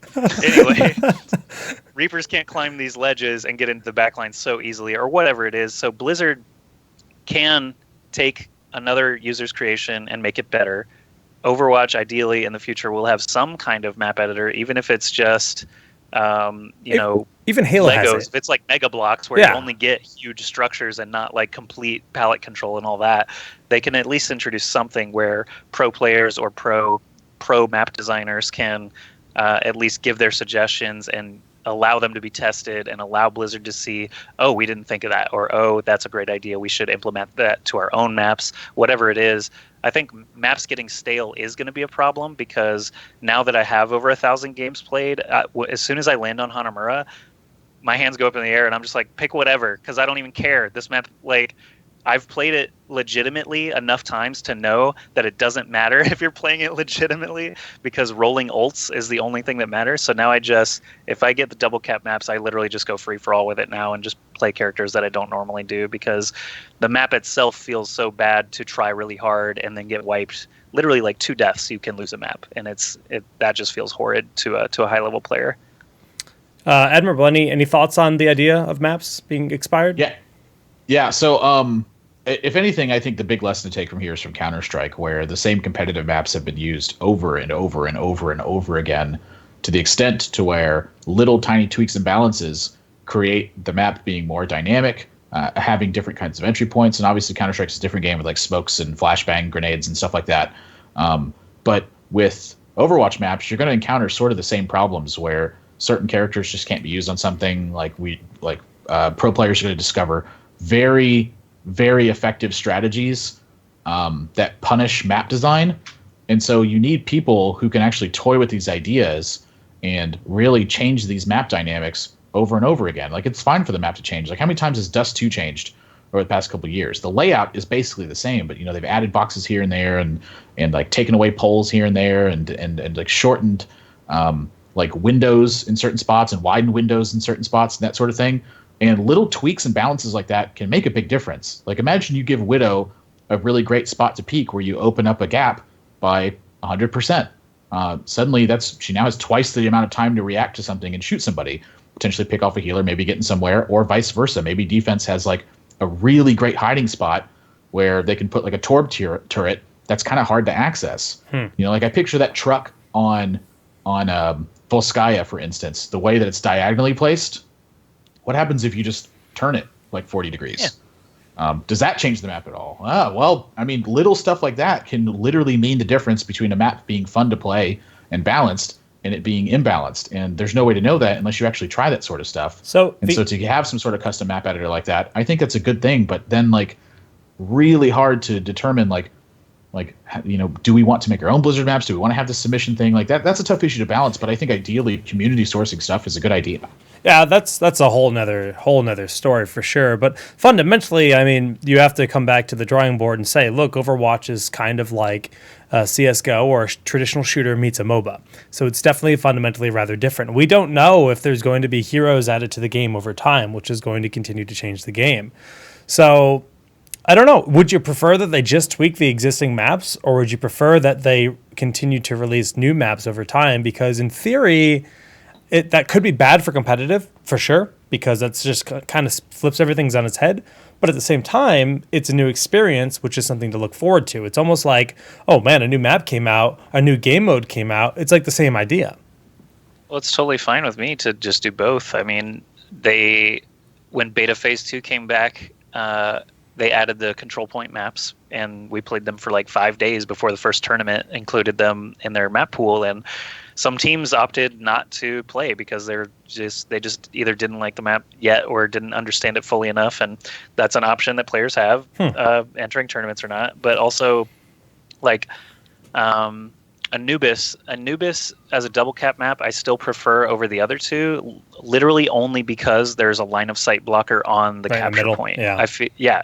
If Hanamura added one of those little pagoda thingies in the center of that capture point, that changes it so much, because now every ultimate isn't an insta-gib. Every it's not just you can hit a Zarya ult, but if someone's on the other side of the pillar, you're not going to kill them. Anubis has that giant sarcophagus where you can actually kind of hide and start to cap, and they have to literally come around to you to shoot you rather than sniping from far away or whatever it is. If you add just more LOS blockers, I think it could significantly change the way that these play out. Point A on Hanamura does have that giant bell, and that comes into play every time I play that. Like every single time I try to hide from someone or jump over it as Pharah or whatever. And those add complexity and some dynamic, at least, to the capture maps. So I would love to see them just tweak by adding more obstacles in the capture rooms themselves, because it's either way too easy to defend Hanamura point B. You can literally set up a Bastion over here, a Widowmaker over there, and a Torb over here. The other three characters can be a healer, a tank, a whatever, and you can just have total lockdown on defense, because there's only really 2 entrances and they're all covered, like doubly covered. So stuff like that sucks if you can't use the characters that are high mobility and high sneakiness, like Reaper teleports, and actually use those abilities, because everyone can just see everything all the time. But new maps obviously are important as well, because you don't want everything to get stale. Introducing new maps gives teams something to do, where it's like, okay, we're on Numbani, let's roll out our Numbani strat again and hope that we kill the other guys better. It's Numbani 2.0, where it's like, oh, this is a different section of the city and everything's different. Now we can relearn, we can have fun exploring new routes and finding new strategies and stuff like that. That is what is exciting to me playing FPS. I played Unreal Tournament in 2002, 2003 era, where there was a capture the flag map called Thorns, and then there was Thorns V2, V3, V4. I think we got up to 8 or 9 before the game started to die out a little bit. But essentially it was just taking that concept, flipping a few things around, like Admirable was talking about, like widening this window, maybe add a tunnel that goes under here, whatever it is, just small changes. But there were those preferences where it was tournament time and it was like, I'm going to ban out version 5 because I hate this aspect of it, but we're going to choose version 6 and play on that map. And Unreal Tournament had a really robust map editor because it was so simple. It really was like Mega Blocks, where you didn't have a ton of different textures and palettes and trucks and doodads. It was just walls and slope of terrain or whatever, and that was great for map variety, because we got new maps basically every single time we played, and it was fun. to So figure the them solution is partnering with Minecraft so that we can Yes. have The the dream. map editor we need. Yeah, but I'm in total Blizzard agreement with Minecraft, this. though. Like banning and drafting maps, super good. Ability to tweak maps, super good. I'm totally agree with you on the LOS thing too. The line of sight issue, like being able to just naturally have a crossfire simply because it's an open space. There's not really any setup to that. It's just like you just find what the angles are, and that's your crossfire, and now everything's covered. Something's got to give in certain maps because it does really feel like at a certain point you're like, we got 6 ultimates, let's give it a go. Yeah. Well, it feels really bad when you're like, Bastion's down. Oh, I died to Torb. Finally got the Widowmaker. Oh, Bastion killed me. Like, it's endless. It's like pounding your head against a brick wall. Even if you're a coordinated team, it's like we can't point 6 ultimates at 6 different places effectively because they're all generally better. Area of effect blasts or whatever you've got. All right. Very cool. Well, I mean, obviously, we'll see what direction that all ends up going with the future of the game. It's still in the alpha beta stage in theory, but hopefully the map editor, definitely a very cool option. Hopefully they'll do that. I wanted that with Heroes. In the early days of Heroes, they said that was going to be a thing, and then they totally backpedaled. So who knows? At least they haven't promised us anything. I don't know if they promised us it, but they referenced it. So, all right. Well, we're going to move on. Bands? Hero bands? No. They referenced the fact that there would be a custom map editor. Like in one of the announcement things, like they referenced the idea of like players making their own maps and stuff. And, but that was before the game was even in alpha. But I might have made that up. Who knows? That was ancient history regardless. I might have made that up. That's a great argument you have for yourself. I know, man. I'm really good at this. So let's run for president. Let's talk about esports. And we totally had an esports topic. I took away from Admirable. What was it? We was talking about singleton picks versus yes. stack picks. Yes. And there's some other topics I want to touch on in this one too. How much time do we have left? In theory, like 15 minutes, but we can keep going. It doesn't matter to me. Cool. Yeah, so singleton picks versus stacking picks. I am super against stacking picks personally. Like I understand the game is designed with that in mind and to be like, you can do whatever you want. It's kind of wacky. But again, like, does it make any sense that there's 2 Winstons on a team? Like, if you have a Winston versus a Winston, we're going to figure out who the fake Winston is. The loser's the fake Winston, right? But 2 Winstons on a team, like, these are heroes. These are individual people. It's not like Winston is a race where you pick a Winston and it's all the Winston people. It's not like Widowmaker is a race where it's all the Widowmaker people. They all happen to be snipers and they all happen to look identical, dress the same, talk the same, sound the same, have the same name. You're not picking like sniper and then there's 2 different kinds of Widowmakers. You're literally at a certain point, it's just 2 of the exact same characters with the exact same lore, with the exact same history. Like, does everyone have a twin? Does everyone have a triplet, a quintuplet, etc.? Like, from a design perspective, I don't really like it in that issue. And then also from what it means for the design space afterwards. Every single time you have a problem with stacking heroes, which if you kind of look at any game ever, having redundancy in effects is almost always a problem. Like there's a reason that card games have a restriction on the number of cards that you can use. You can only use 2 copies of something in Hearthstone. And Here's the Storm, you can literally only pick 1 kind of character. In Counter-Strike, the stacking makes sense because everything is super generic. Everyone is just their individual person, and then you use the real life weapons that are available to you. And if you want to stack those, that's fine because that's a choice that you made, and it fits with the design flavor. But where on this planet is there 5 gorillas who have been genetically modified to be more human-like that have access to the exact same armor and the exact same Tesla cannon? Like, I don't know. That just sits wrong with me, and to me, that's like the least satisfying experience to watch from a viewer perspective is to see a team have like 3 Winstons at a certain point because it's the best way to break it, or it's the best way to defend it, or whatever it's going to be. Like, to me, that cripples variety rather than increasing the variety. I'm with you. For me, go ahead. Well, just what I wanted to say is like I'm with you, but mainly because I personally expect the hero pool to continue to grow, and I think as the hero pool grows, if it grows, that's just going to make there's so much more viable opportunities to mix it up, and this game truly is kind of MOBA-esque. But I'm also in the impression that I think, I would like drafting in this game eventually. I don't think the game can facilitate that right now, but I personally think that would be a rather intriguing and new experience, right? Overwatch is definitely like, your standard like arena type shooter. It's very like Team Fortress, but it doesn't mean it can't have different takes as to how competitive works, or even just custom tournaments that work that way. So, but I also think there's room for multiple opportunities, right? One event can do it this way, and another event can do it slightly different. But as long as there's still like some similarities, where it's not too much of a detachment, I think it's fine. But restrictions at a 2 as a maximum, I think that's needed already as like a limitation. I don't think it's necessary. Like, I've cast a lot of events already. This past weekend, the only double ups we saw at all were 2 Lucios, like, one time. Like, the fact that you have only 6 players available, you want the largest variety of strengths with the fewest weaknesses, generally. If you're doubling up on any hero, you're now doubling up on their weaknesses. And because the game is rock, paper, scissors, lizard, Spock, where there's 21... I see a cat attacking you. That's a beautiful creature there.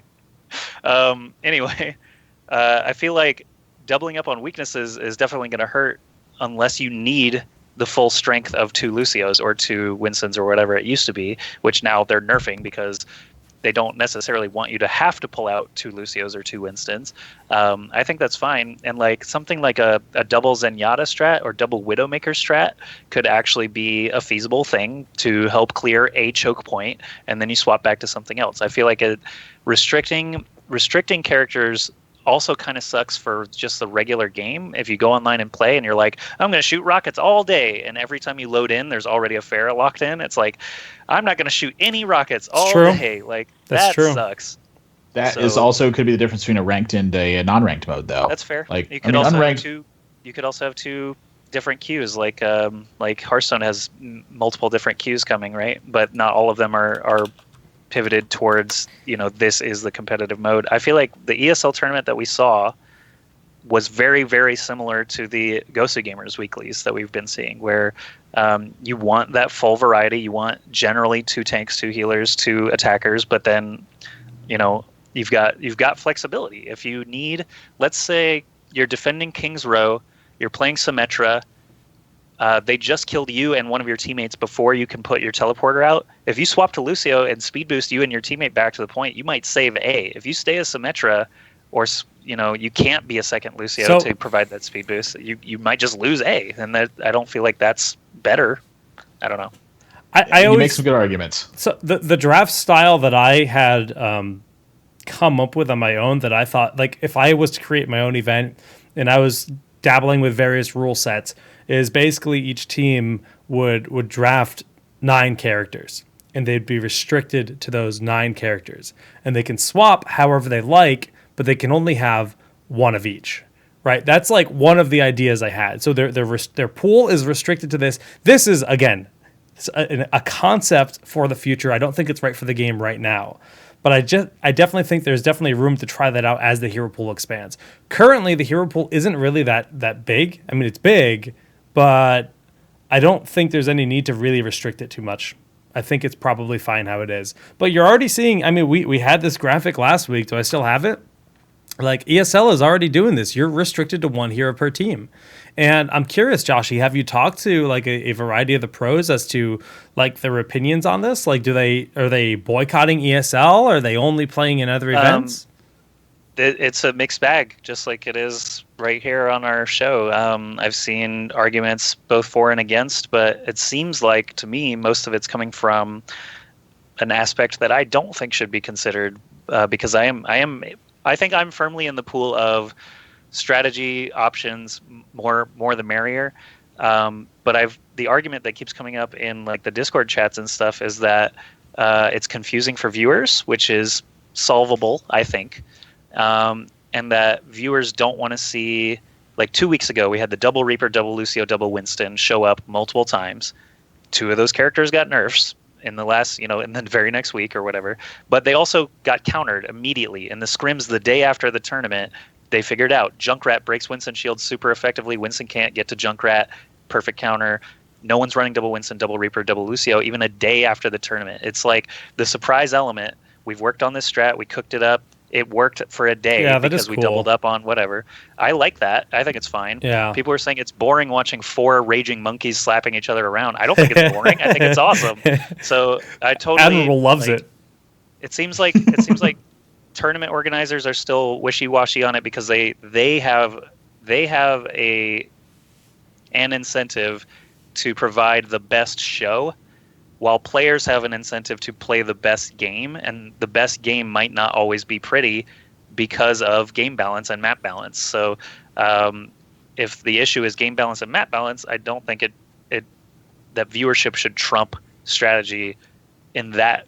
I don't think it's a strong enough argument, basically. I understand it, and I totally give credibility to it, but for me, it's just, I would just rather have every tool available if I'm trying to win a tournament. And I feel like that's how the majority of the pro players feel about it. ESL rule set, I can't really come up with any specific feedback. I think it was just, we like to try it. I know Shade is a player who has been playing in the weekend tournaments that hates the single character limits. But like, really, it's just kind of, it hasn't been too much discussion on it at a serious level, because I think we all know that there's multiple tournaments every weekend, and trying out different rule sets is a good thing. I'm still in that mindset where try everything at least, but I still have my preferences. So the point I want to counter here with is, you're in favor of like all the options and stuff, but imagine say, do you know anything about basketball, for instance? Say in basketball, there's no 3-second rule. Say in basketball, there's not particularly like an out of bounds thing. Say in basketball, there's a little bit more freedom to foul people as you see wish. I mean, those things increase the number of options you have in playing basketball, but ultimately they take away from the health of the game.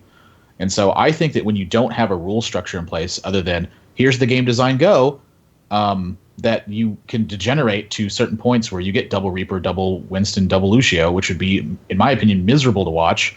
And then did that at all influence the design team to implement any changes to these heroes, because they saw it dominate so handedly in the match it was played, even though the next day the scrims, they were countering it. Like, to me, it's very unexciting that someone came up with this one-shot comp that worked really well, and then we figured out how to counter it the next day. I'm like, yeah, they got everyone for one game, but did that really show you the game at all? Well, so that I think lends itself towards, again, smaller player pool and this game just being in beta, because like no one thought of Junkrat immediately, but if they had, they may have just shut down double Winston, double Reaper, double Lucio that day. Like, the more game experience we have with learning all the counters, now we know Junkrat is effective against Winston, for example, and Reaper can't really get to Junkrat very easily because he can just hop away on his concussive mine. That's on the players, right? They figured it out. It took them 24 hours rather than 24 minutes, but they got there, and now we're not going to see that again. I feel like I like seeing the meta change, even if it is cyclical, like it's going to be with any kind of rock, paper, scissors system. We're going to see probably the rise of tanks, the rise of Widowmaker, the rise of Lucio, whatever, come and go. But it's not, I don't think, unless it's week to week to week, the same comps running over and over and over, because the only thing that counters it is a mirror of it that plays better, which is what we had in phase 1 before all these balance changes rolled in. We had every single comp ran Pharah Mercy because they were so strong together, and Lucio Reinhardt because they were so strong together. Even that changed without significant nerfs. So it's like, I don't know, just give them time to work it out. And with more players, more teams, you're going to have more innovation. I just want to see maybe the triple Zen comp with, one Reaper with 3 Harmony Orbs becomes flavor of the month. I want to see that. I want to see it. I want to see Reaper go ham and destroy everything. If that's what's going to be the strat. So I love you, Joshy. Let them play, man. Let them play. I'm all for the let them play thing too. I'm not necessarily saying that we should not have duplicates in the game. I'm saying, to me, it seems disfavored. That doesn't mean I want to take it away. There's pros and cons to both. Yes, exactly. And so if people want multiples, I'm all for giving them multiples. But this is going to kind of roll over into the next point I wanted to talk about, which is kind of like the presentation of the game. We talked a lot about what's best for the viewer experience. But right now, I feel like the biggest problem with the viewer experience is how to actually spectate the game. It's really hard. It's extremely hard. Like, I've done some practice. I've done some practice spectating stuff, and the time that I could really follow everything the most is when I had the bird's eye view. And the bird's eye view, it's interesting to watch, but inherently the thing that's really interesting about these kinds of games in general is watching the mechanical skill that somebody has and what they can execute with on their individual character. First person, from their perspective, yeah. Yes. And so finding the balance between understanding what's happening on the map and then also understanding what an individual player is executing feels like a very difficult job to do from a spectating perspective. I feel like the casters in Overwatch are going to have to do such a tremendous job of carrying and really relaying to the audience what someone has actually accomplished by, having a certain timing of an ability or the sheer raw power of a lineup, that the spectating is going to have to be just on point with that. And then the timing issue with having your spectators line up also with your casters, that feels so very difficult to actually make happen. Yeah, I think you're going to need not only harmony between the commentators, but I think you're going to see a pair of observers, if not a trio, where you could have two observers that are focusing, maybe one on each team, and following, just the playmakers of each team. You designate one to blue, one to red, and they follow the playmakers of those teams respectively. And then you have a shot caller that's calling out other things like, oh, this is happening. Somebody that's just kind of watching like a bird's eye view, giving them the heads up for that. Obviously, that's a lot to invest in, and with the esports scene being in its infancy, that's not at all feasible for right now. But I'm pretty sure that for the large events for CSGO, they have a team that's doing the camera work. And that's how it is as smooth and professional as it is, and it's a lot of practice, right? No one has a lot of practice. Yes, the interface, we've talked about this on the show already, the interface is horrible. They need to add interface, they need to add a tab screen with stats, they need to add a bunch of things, but the actual execution of it is going to be a heavily sought after skill. So if you're aspiring to get into esports and you think that your entry point could be as a professional observer for Overwatch and you have access, start practicing because there's a market for it. Definitely. Yep. And we each week, Fishsticks and I have been casting the NA weekly for Gosu Gamers, and I've kind of fallen into the habit of basically, I only first-person spectate the attacking team, usually the assault characters, because they're the one driving the kills and like pushing Pharah, the action. Reaper. Yeah, exactly. And then if a Genji pops out, maybe we'll watch him dive into a backline. But then when it's if I hit tab and I see there's 4 ultimates available on both sides, I know shit's about to go down. So I'll pull out into third person, just watch the point from the bird's eye view. You can watch all the ults unfold, or you can watch, for example, just the Zarya, because the Zarya is going to be the one launching the Graviton Surge. And I always get a mixed bag in the chat of why doesn't he ever switch to third person, or why does he only watch Genji, or why does he? And it's like it's impossible to solve everyone's problems all the time. So Fishsticks and Fishsticks goes a little more third person. I do much more first person. So we actually. It's nice in that regard because I can multi-twitch it. Yeah. There's 12 people to watch, so we're never going to catch all the action that we need to. There's no in-game stats while spectating, so we have no idea if the McCree, now that there's a kill feed, that certainly helps because we know it wasn't the Barrage that got all the kills, it was actually the Deadeye. Good job, McCree. But I can't spectate McCree and hit tab and see, oh my god, McCree has 25 limbs. He has actually been doing so much work. You have no idea if McCree is even doing anything unless he's in the kill feed constantly, because his bullets are not visually impressive. It's just, he either is picking off a Pharah from range for a couple of seconds, or he's flash and fanning a tank, and obviously you can see that happen, but that's like an expected action. That's not like a flashy play or anything. That's just his role. So it's hard to gauge who to watch, who's driving the action, really. If there's 3 assault characters, you don't really know who's doing the most work until the end of the game when you see the cards pop up and you're like, I had no idea the Reaper had 51 limbs. I would have watched him a bit more, So the UI is, as the UI comes along, spectating will obviously improve as a result. As you said, experience is going to help out, and having multiple views is going to help out. So we just have to wait and get better, essentially. Be better, Joshy. I try. Just gotta get good. trying to get good.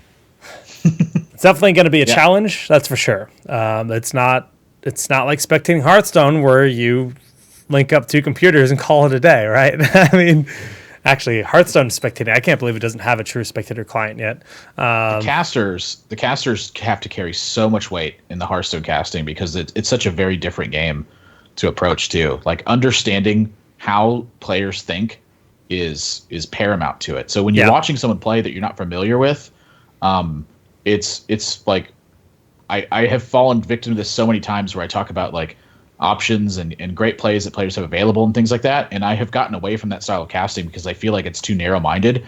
And I've opened myself up to discussing like important things in matchups that professionals tend to agree on. And then when a player makes a play, trying to put the viewer in his perspective, like this is what he's thinking about when he makes his play. This is what he's concerned with.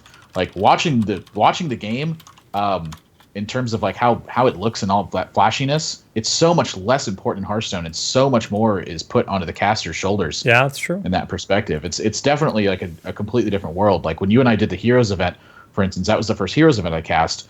But the difficult part of that to me was finding the right camera angle to look at, and I was like, wow, this is very foreign to me. And that's something that I look forward to practicing more and getting a lot more experience with. But Overwatch to me feels kind of like the marriage between those two, where you really have to know Overwatch and understand the momentum of the game very well, and at the same time also be able to find the perfect angles for everything. Like it's such a tall task, but I'm in complete agreement with Josh on this one. As the UI continues to develop and you get a better sense of what's actually happening within the game, aside from just watching the kill feed, that's going to help improve that issue a lot. There's like a lot of cool things. Like you were talking about like the difficulties of trying to decide between first person and then the difficulties of the bird's eye. But like they have the options of creating like camera like hotkeys for specific places. So maybe there's a sweet spot that's really, really good for just catching the majority of the action when you're trying to break point B on Hanamura. Maybe there's a camera spot that works really well for that, and you hotkey that to be Control F3. And you hit Control F3 and you're at that point. In StarCraft 2, observers were able to, or even just players were able to command or Control F3, right, to like choose a point on the actual minimap that you press F3 and it brings you there. So that logic of like having, dedicated spots is really good. People are talking about picture-in-picture in chat. That's like really cool too, but that's from the production standpoint. That'll never be built into the actual client itself. That's way too complex, way too hard to control. Probably. I mean, I guess I shouldn't like rule it out, but like obviously when production comes in and they've hired two observers to observe the game, they can have one of them that's always in third person, have one of them that's always in first person, then picture in picture becomes a thing, and maybe that's really compelling. Actually, I just in 2 seconds, I just figured out how I could execute that for a broadcast right now. If Josh and I did a broadcast tonight, I could do that. So maybe that's the answer. I don't know. I just thought of something. Well, when you're talking about the map hotkeys, the camera, like bookmarks, basically, they know about that because I suggested that 8 months ago. Oh wow, okay. They definitely, I think their focus definitely is make the game playable, then make the game accessory, watchable. So I think all that stuff is coming. I really do have high hopes for all the tools that they're adding. It is just going to take time. Yeah, I think that. Something I just thought of that would be pretty cool is maybe not like, obviously like instant replay is kind of tough, but maybe because we know that they're able to can footage from first person perspectives because of play of the game exists, maybe spectators should have the option to can the last ultimate of each character, because that's something that is very, very difficult to watch for. If let's say Deadeye, Barrage, and Death Blossom are all up on an attacking team, and you're waiting for the Zarya ult to see which one of them comes out or whatever, and you're first person spectating the wrong person, and suddenly Reaper's behind where you're looking, getting 3 kills with Death Blossom, I would love to be able to hit tab or some combination of keys, click a button next to Reaper's name, and just bring it up, pull up that Death Blossom, show it, minimize it, go back to the game, because it takes a while to return to the fight unless there's a mercy res or something like that, which obviously you would be able to see as a caster, and you would not pull up the menu in that case.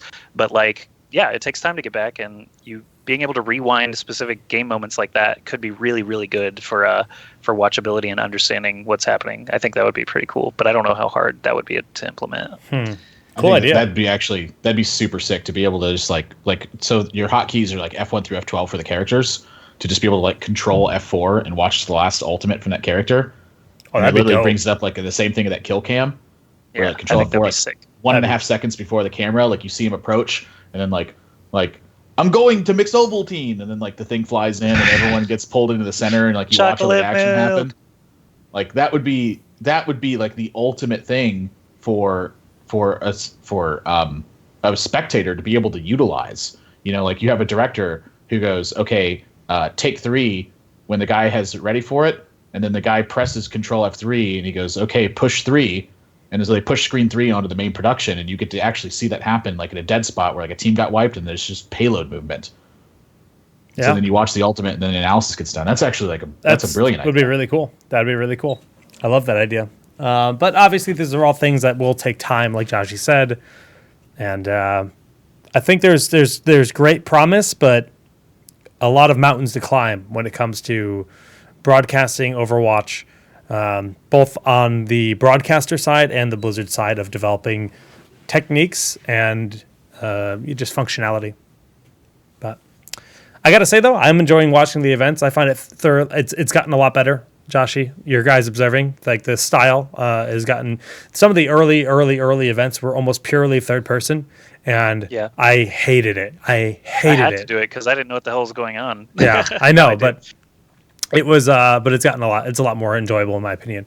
I personally like the first person perspectives on like those playmaker heroes, like you said, the assault type heroes, seeing their perspective. Even like someone getting really low and you can just be like, oh, let's swap to Mercy and watch her fly over and save their life. Like, you know, once in a while that stuff happens on stream and it's very fun. Any final thoughts you want to talk about in esports? Just any last points you wanted to bring up, guys? I just hope the balance changes this week show us some new stuff on the weekend. It could be cool. I think we're going to see a lot less Lucio, a lot more Mercy, because that's just been my experience in the high matchmaking games and yesterday's games. Mercy was everywhere. Her ult builds really quickly now, so you can actually blow a res on 2 people much more often and keep momentum rolling. And Lucio just dies so fast that if I'm playing Pharah and I see a Lucio and I hit that first rocket, I know Lucio's going to die. It didn't used to be like that. Genji can also... Genji, you've known that Genji and Tracer make Zenyatta's life hell. They also make Lucio's life hell now. Mercy can fly if she has, teammates that she can fly to. She has 200 health. Mercy is the stoutest support that there is, and she brings people back to life. We're going to see her a ton. I like your Mercy. favorite hero, man? Not my favorite. Have you played her yet? I do enjoy her kit. Have you played her yet? Still? I told my stream, if someone donated a month's rent, I would play Mercy for an hour. Damn, that's passion. So hey, you know what? Offers on the table. I like how your playing a Mercy is like when people ask me if I'll sell my beard to them. Like, this is a question I get very frequently. If you just shave it? I will say that your sellout point... No, they want the beard. They want me to physically shave it and mail it to them. I've had this request literally multiple times, but my number is so much higher than a month's rent because of the ultimate creepiness that involves versus just playing Mercy. Which playing Mercy for an hour sounds pretty creepy to me. But like for the beard shave and the mail, like some guy was like, he was determined. He was like, no, I promise you I could pay it. And I was like, $26,934.88. And he's like, okay, I can't afford that. But a month's rent for Mercy for an hour? I don't know, that's not too shabby. Yeah. It depends on where you live, I mean... He lives in... Where are you at? You're SoCal. I'm in Los Angeles. Yeah. Yeah, you're in Los Angeles right now. Yeah, that's pretty pricey. I'd take it. All right, anyway, let's move on. Well, I think it's time for shout-outs, because I actually do have to prepare for TownHall Heroes tonight. No the Dream Boy. So... That's admirable. First off, thank you so much for joining us. But if someone wants to purchase your beard, where would they go to do that? Twitch.tv/that's admirable is where my stream's at. I'm mostly a Hearthstone guy. Probably gonna do some Overwatch today, though, in the spirit of TownHall Overwatch. Thank you guys for joining me. All my social media stuff is That's Admirable. It's super easy to find. Twitter, YouTube, Twitch, all those things are just That's Admirable. If you're interested in Hearthstone, that's pretty much the main way to find me. But I'm really looking forward to getting my feet into into Overwatch, because it's just a game that I love, and so sort of what goes involved with that is just doing a lot of work. Sort of how Josh is doing. I can't have the same dedication to Overwatch that is, but certainly hope that the opportunities arise with enough hard work. All right. Well, thanks again, Josho. Everything for me is just Ask Joshy. That's you can see all the little icons on the overlay there. But I've been streaming about 6 or 7 p.m. to about 3 or 4 a.m. Pacific every night, and plan to continue doing that until my health degrades to a point where I need to take a day off. But so far it's been a lot of fun. Channel's growing well, and I definitely appreciate all of the viewers and followers and subs. It's really fun for me to be making content again. This is something that I started in StarCraft in 2010, and then by 2011 I was already working behind the scenes, so I really enjoy being able to just play a ton and discuss the game with everybody. So just grateful for all you guys for allowing me to try to make this work again, and I'll see you guys later tonight for another stream.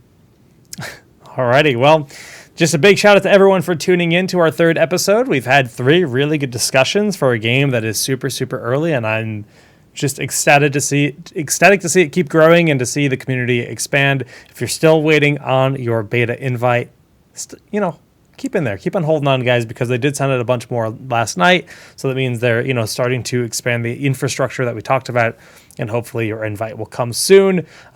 Twitch, Twitter, YouTube, everything, even Instagram at SolidJakeGG, as easy as it gets. And that is going to do it for us. Now, I am actually traveling for the next 5 weeks, and I will be doing several broadcasts in a variety of capacities, both on camera and off camera. So I don't know what my schedule looks like yet, and I don't know if I have a computer to broadcast yet. I'm doing everything in my power, talking to sponsors for laptops, talking to the clients I'm working with for streaming setups, everything, to make sure that we can continue doing these shows. I don't have anything concrete yet, but it sounds like we're going to be okay. So I will keep you guys up to date on that. Yes, it's 5 weeks. This is very good for me because I just went 3 months without working, so I'm ecstatic. But it's also I can't say what yet. Can't make any announcements quite yet, unfortunately. But I will keep you guys up to date on that. My normal stream's probably going to become a little bit less frequent, but TownHall, Overwatch, and Heroes are my priority. So if there's anything I can keep flowing, it's going to be these 2 shows. And Daily Quest's definitely going to be on the lower end. But beyond that, thank you again, Joshy, for doing this with me every week and dealing with my scrubbiness in Overwatch. And admirable. Your beard is glorious, and we will see it again. Rip Winston, Thank you. 2016. Oh, bye there. Rip Winston. Bye there. All right, guys. I will remember you. We'll see you next time.